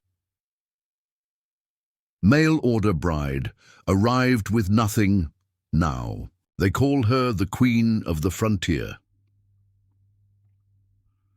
Part 5. Legacy of the Queen. The summer of 1883 marked the 10th anniversary of Eleanor's arrival in Silver Peak. The town had transformed beyond recognition from the crude mining camp she had encountered. On that bitter December day a decade earlier, now a prosperous hub of commerce and industry, Silver Peak boasted brick buildings along its main street, a proper courthouse with a clock tower, a school with 3 full-time teachers, and a population approaching 2,000 souls. Eleanor Sullivan, at 35, had likewise transformed. The frightened, desperate young woman from Boston had become a confident, respected figure whose influence extended throughout the territory. Her family had grown, William now 10, Rebecca 8, Victoria 5, and 2-year-old Thomas completed. The Sullivan brood, each child displaying a unique blend of their parents' characteristics. Sullivan himself, approaching 60 but still vigorous, despite the white that had completely overtaken his once dark beard, had gradually stepped back from direct management of their business interests, focusing instead on territorial politics, where his straightforward approach and reputation for integrity had made him an effective advocate for frontier communities. This shift left Eleanor increasingly in control of the family's extensive holdings.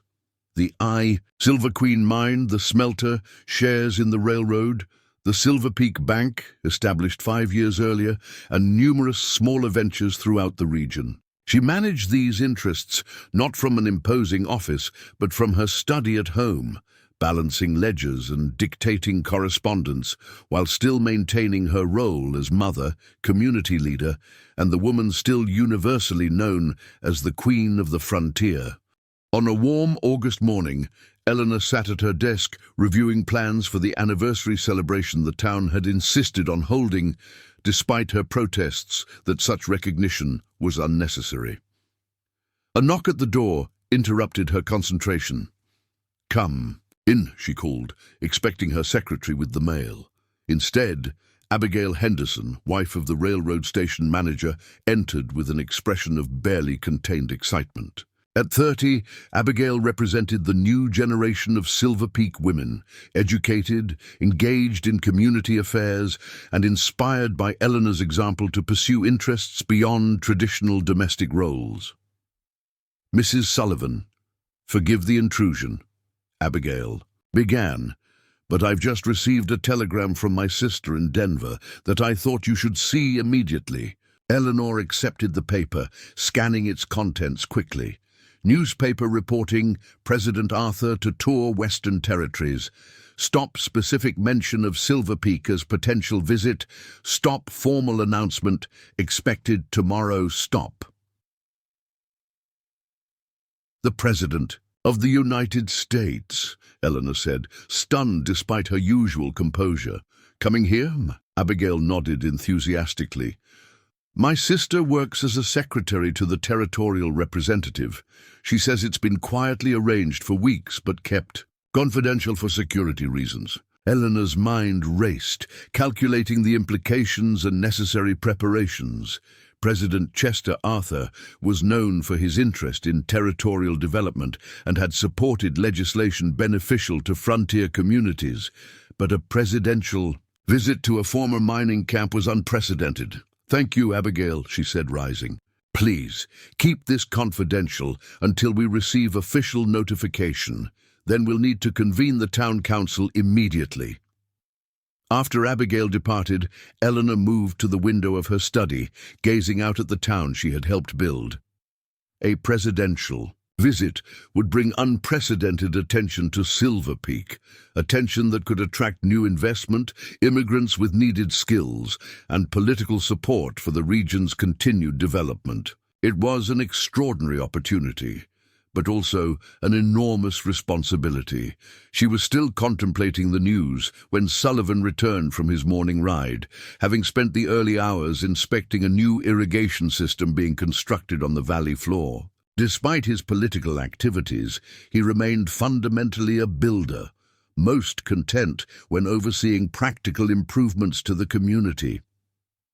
"You look preoccupied," he observed, noting her thoughtful expression. "Something in the anniversary plans not to your liking?" Eleanor shared Abigail's telegram, watching Sullivan's weathered face register the same surprise she had felt. "If it's true, we have perhaps 2 weeks to prepare the town for presidential scrutiny," she concluded.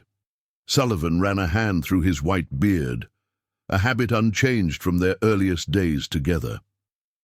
"The timing is remarkable. 10 years since you arrived to transform Silver Peak, and now the president comes to witness what you've built." "What we've built," Eleanor corrected gently, though they both knew her vision had been the driving force behind Silver Peak's evolution, and with the help of every citizen who chose to make this place their home. The official notification arrived the following day, confirming that President Arthur would indeed visit Silver Peak during his Western tour, with an expected arrival date just 12 days hence. The town exploded into activity, buildings freshly painted, streets resurfaced, special committees formed to address everything from security to the menu for the presidential dinner. Eleanor found herself at the center of this whirlwind, coordinating efforts while attempting to ensure the visit showcased not just Silver Peak's prosperity, but the innovative community model they had pioneered. She insisted that the presidential itinerary include not only the mine and industrial facilities, but also the school, the medical clinic, and the cooperative farming project in the valley. "The president should see that we're building more than businesses," she told the planning committee. "We're creating a sustainable community that will thrive even when the silver eventually runs out." As preparations continued, Eleanor received another unexpected communication, a letter bearing a Boston postmark and a return address that sent a chill through her despite the summer heat. The law firm of Harrington and Webb had represented the owners of the boarding house where she had lived before fleeing west. She hadn't heard that name in a decade.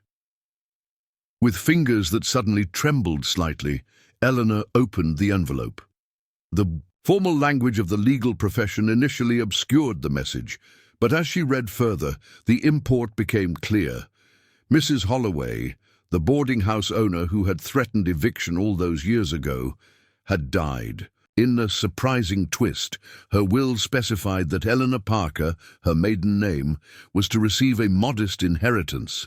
Apparently, the stern woman had privately admired the desperate young woman's courage in seeking a new life. Eleanor sat back, a complex mixture of emotions washing over her. The inheritance itself was insignificant compared to the wealth she and Sullivan had built, but it represented an unexpected reconciliation with her past, an acknowledgement from the very person whose ultimatum had driven her to become a mail-order bride. She was still contemplating this ironic turn when William burst into the study, his face flushed with excitement. At 10, he was the image of Sullivan in his younger days, with the same powerful build and direct gaze, though his expressions often revealed Eleanor's quick intelligence. "Mother, the decorations committee can't decide whether to use territorial or national flags on Main Street, and Miss Jenkins says they need your opinion immediately," he announced with the gravity of a child entrusted with an important mission. Eleanor tucked the Boston letter into her desk drawer, returning to the present with a smile for her eldest. "Tell Miss Jenkins I'll be there directly. And, William," she added as he turned to leave, "remind your sisters that we need to fit their new dresses for the presidential reception this afternoon." The boy nodded seriously before racing off, his boundless energy a reminder of how quickly time had passed. Eleanor glanced at the framed photograph on her desk, a family portrait taken the previous Christmas, showing Sullivan seated with Thomas on his lap, flanked by Eleanor and their 3 older children. From a desperate bride with nothing to a mother of 4 with a presidential visit to manage, the journey seemed almost mythological in its scope. The 12 days before President Arthur's arrival passed in a blur of preparations, community meetings, and the usual family demands that Eleanor refused to neglect despite the extraordinary circumstances. Sullivan, drawing on his political connections, provided valuable intelligence about the president's interests and concerns, helping Eleanor craft a presentation of Silver Peak that would resonate with their distinguished visitor. The morning of the presidential visit dawned clear and mild, with a crispness to the air that hinted at the approaching autumn. Eleanor rose before sunrise, reviewing her notes one final time before awakening the children for their specific roles in the day's events.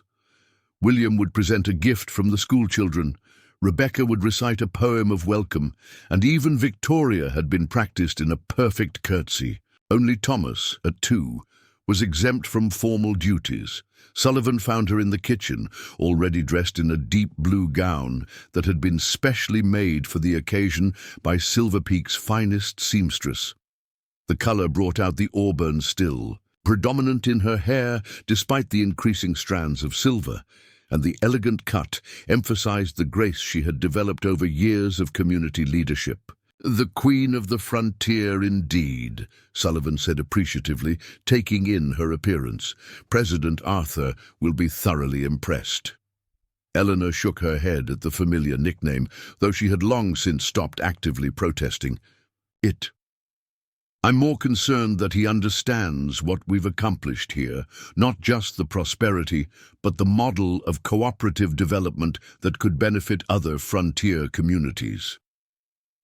Sullivan's eyes softened with the pride he no longer attempted to conceal. "He will. The evidence is undeniable." The presidential train arrived precisely at noon, its polished engine and elegant cars creating a stark contrast with the original stagecoach that had delivered Eleanor to Silver Peak a decade earlier. President Arthur, a tall, distinguished figure, with impressive whiskers and impeccable attire, descended to a carefully orchestrated welcome, the town band playing, school children waving flags, and a formal greeting committee headed by Sullivan in his capacity as territorial representative. Eleanor, standing slightly behind her husband as protocol dictated, watched the president's face as he took in the scene. His expression registered genuine surprise at the sophistication of the welcome and the evident prosperity of what had been. Described to him as a former mining camp in the mountains, the formal introductions proceeded smoothly until Sullivan turned to present his wife. "Mr. President, may I introduce Mrs. Eleanor Sullivan, my wife and the founder of many of the institutions you'll be visiting today."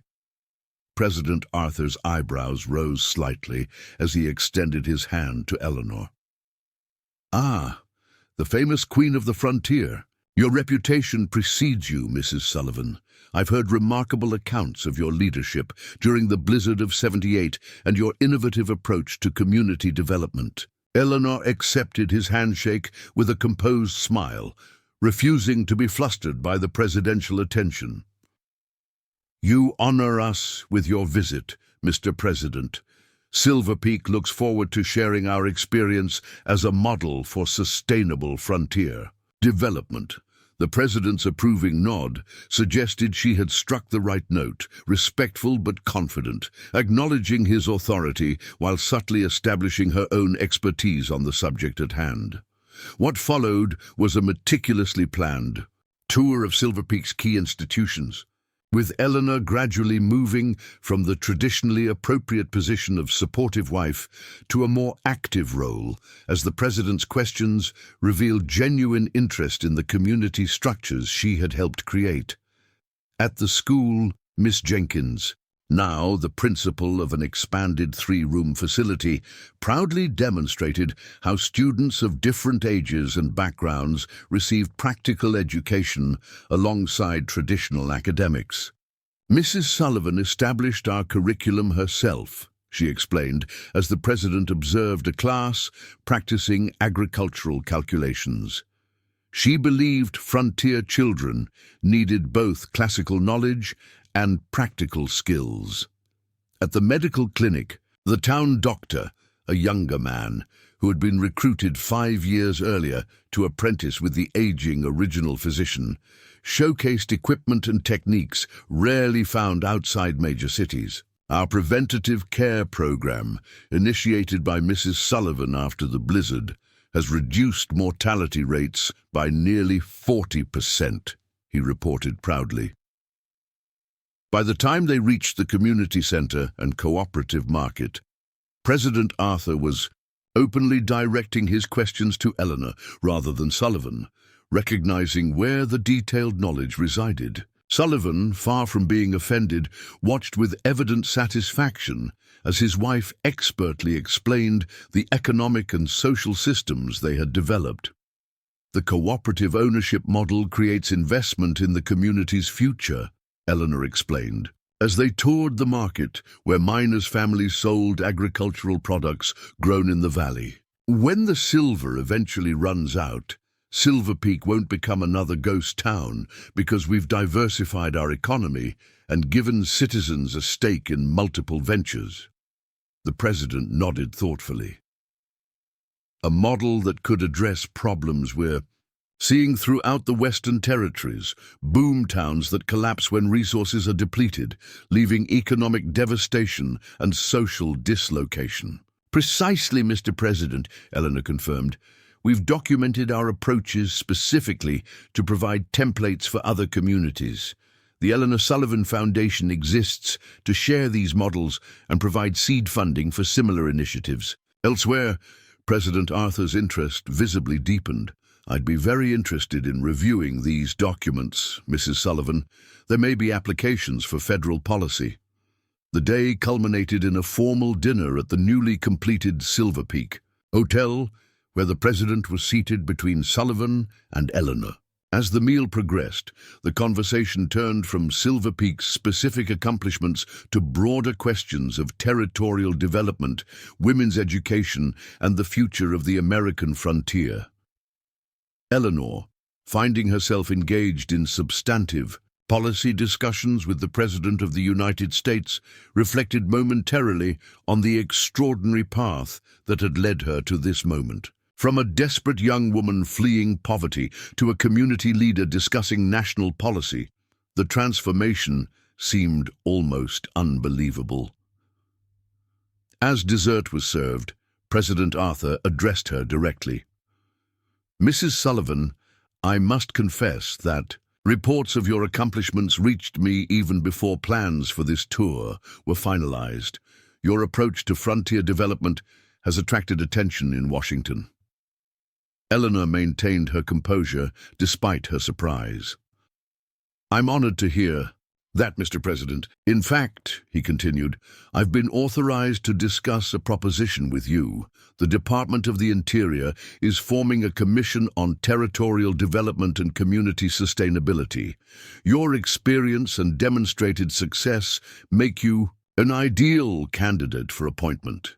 The unexpectedness of the offer momentarily rendered Eleanor speechless, a rare occurrence that Sullivan observed with a small smile. Such a role would require periodic travel to Washington and visits to communities throughout the territories, the president added, but would provide a platform to influence policy at the highest levels. Eleanor gathered her thoughts, acutely, aware of Sullivan and the community leaders listening intently from nearby tables. "I'm deeply honored by your confidence, Mr. President. May I ask what specifically attracted your administration's interest in our work here?" The president considered this question carefully before answering. "Mrs. Sullivan, America's frontier doesn't lack ambition, resources, or individual fortitude. What it lacks is vision, the ability to build communities that transcend immediate extraction of resources. What you've created in Silver Peak demonstrates that frontier settlements can evolve into permanent, prosperous communities with proper planning and leadership." He gestured to the assembled town leaders. "Most importantly, you've created systems that don't depend solely on any individual, even yourself. That's the mark of truly visionary leadership and exactly what the commission needs." As the evening concluded and the president retired to his private car on the train, Eleanor and Sullivan walked home through the town they had built together.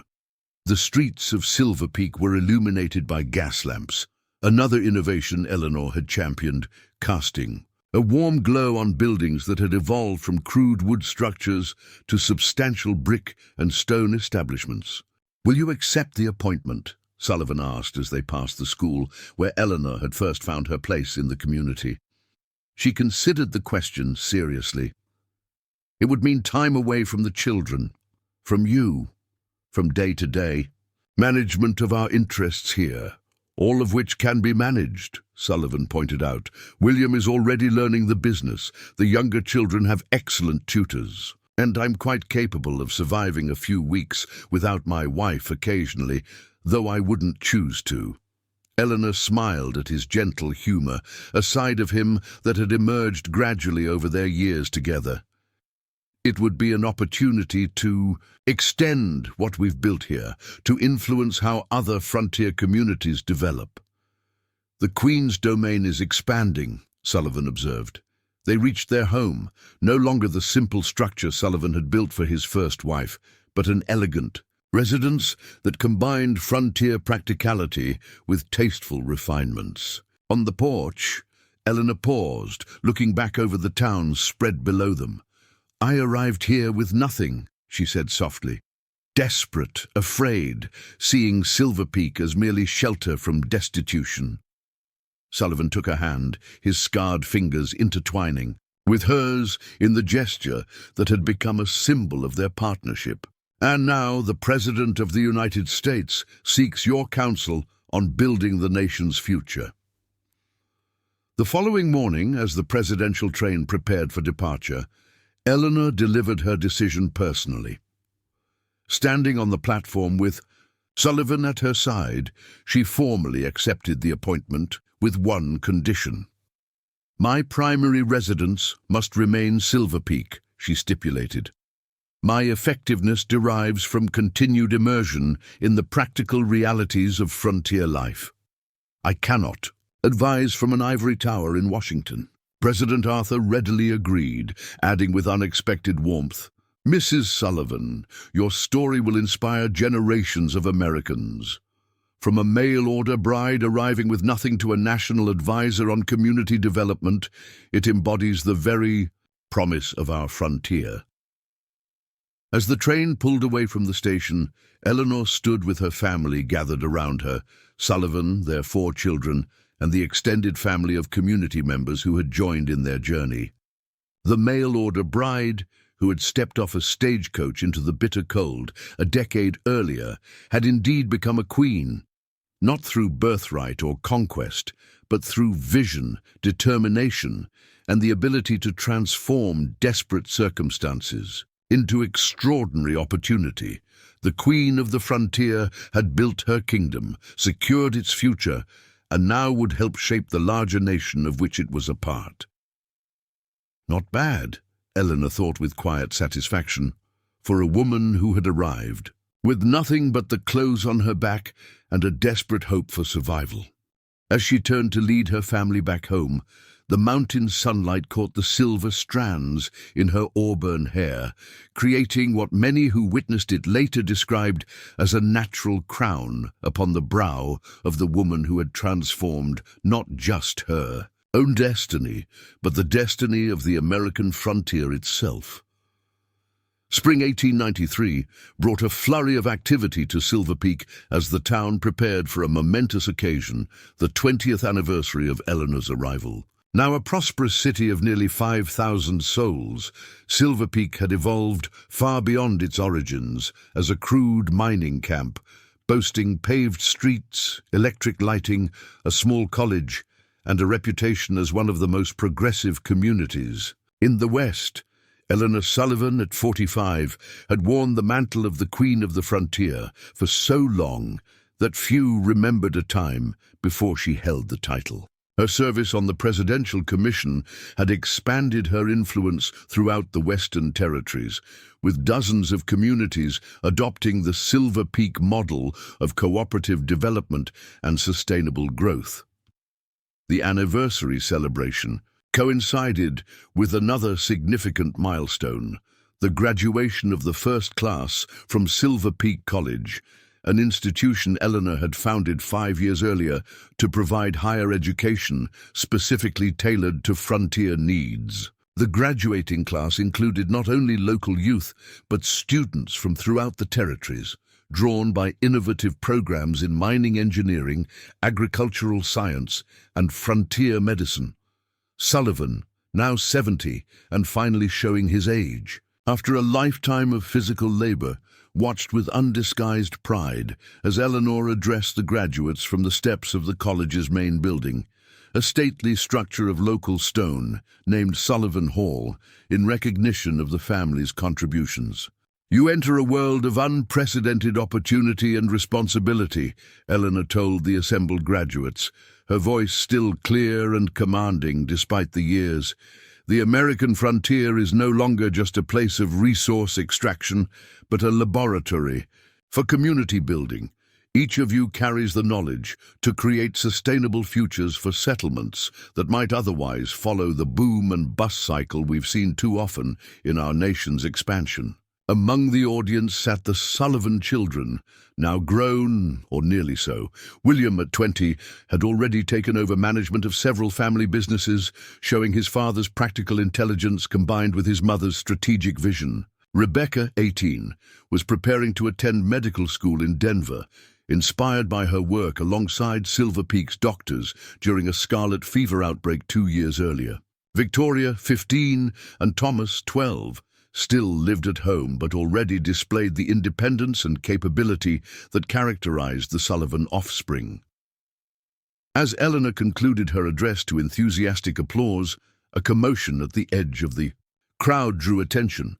A stagecoach, an increasingly rare sight in an era of railroads, pulled into the square, its wooden sides dust-covered from the journey up the mountain roads that still connected Silver Peak to more remote settlements. From The coach stepped a young woman of perhaps 20, clutching a small valise and gazing around with the wide-eyed uncertainty of a newcomer. Her dress, though neat, was clearly worn, and her posture held the tense vigilance of someone accustomed to watching for threats. Eleanor, descending from the college steps after her address, noticed the young woman immediately. Something about her stance, her apprehensive expression, triggered a powerful memory, the echo of another arrival 2 decades earlier when a desperate mail-order bride had stepped off a stagecoach into an uncertain future. Moving through the crowd with practiced grace, Eleanor approached the newcomer. "Welcome to Silver Peak," she said warmly. "I'm Eleanor Sullivan. Are you here for college?" The young woman was startled at being addressed by the very person whose speech had just concluded. "No, ma'am," she replied, her accent marking her as from the East. "I'm Clara Bennett. I've come to be married. My fiancé works at the new textile mill." Eleanor nodded, careful to keep any hint of judgment from her expression. The textile mill, established 3 years earlier as part of Silver Peak's continued economic diversification, employed primarily young men recruited from Eastern factories. "And does your fiancé know you've arrived today?" Eleanor asked gently.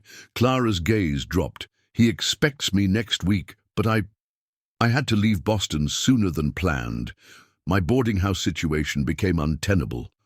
The parallel was so striking that Eleanor felt momentarily disoriented, as if time had folded back on itself. Another young woman from Boston, another hasty departure, another arrival ahead of schedule. "Then we must find you accommodation until he can be notified," Eleanor said decisively. "Silver Peak has a policy of assisting new arrivals, particularly those who come to build their lives here." Relief flooded the young woman's face.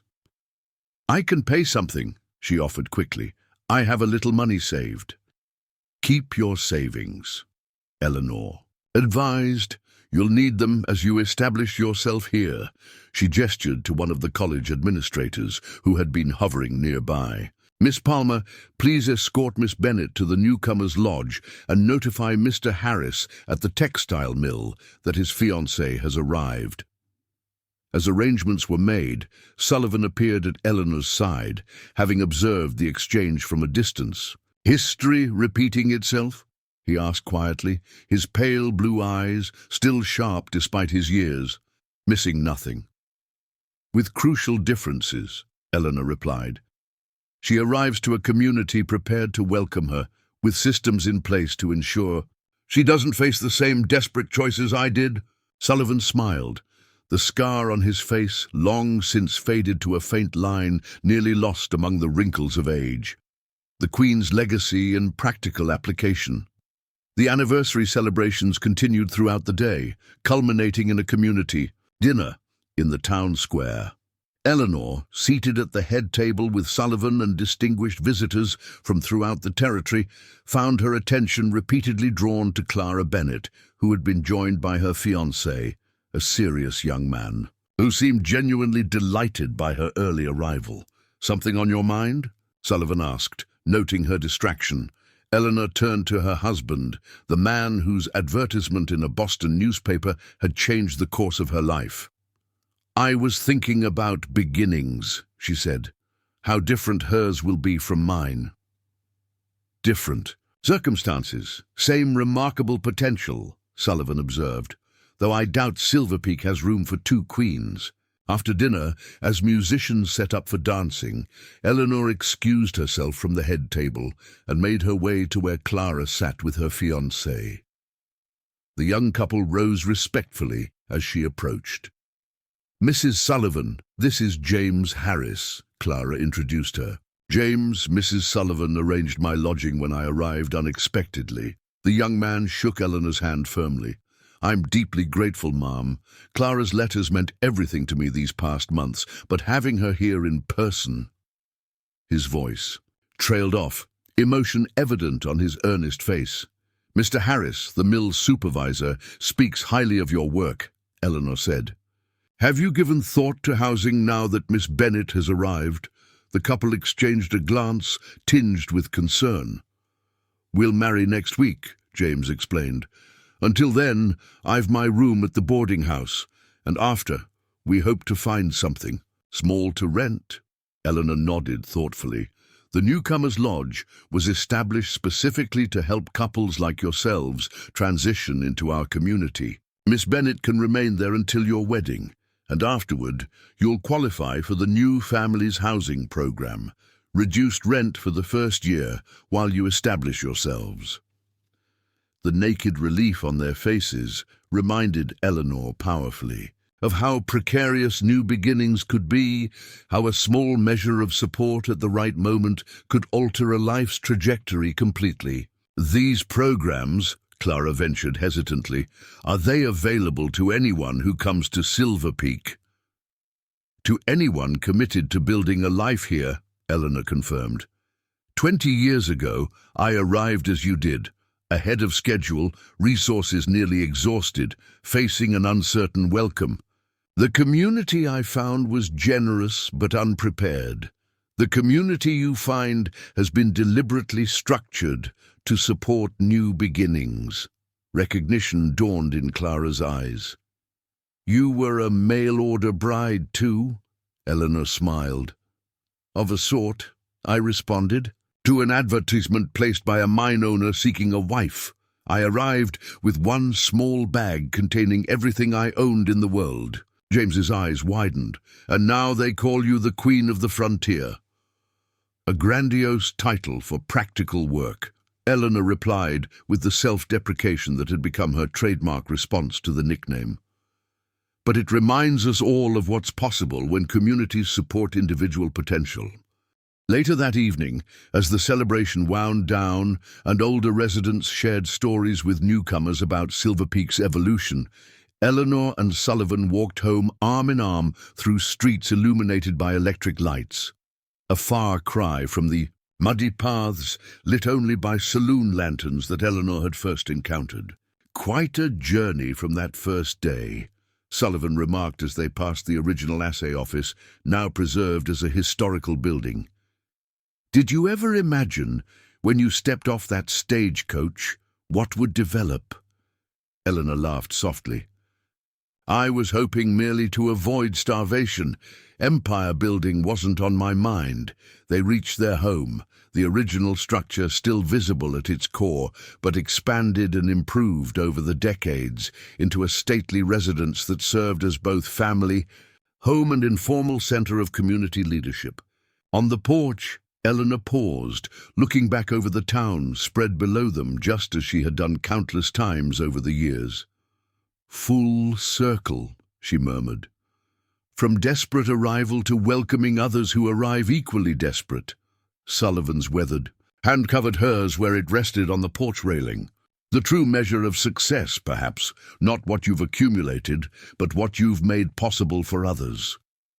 Inside, their youngest children were already asleep, the older ones still at the celebration. In the quiet of their home, Eleanor removed the silver locket she had worn since William's birth, the one Sullivan had carried during the Great Blizzard rescue. Opening it, she looked at the family portrait it contained, now faded with the years. "We should have a new one taken," Sullivan suggested, noting her contemplation of the image. "The children have changed so much." "As have we all," Eleanor agreed, remembering the stern, scarred man who had met her stagecoach and the frightened young woman she had been. "But the essence remains."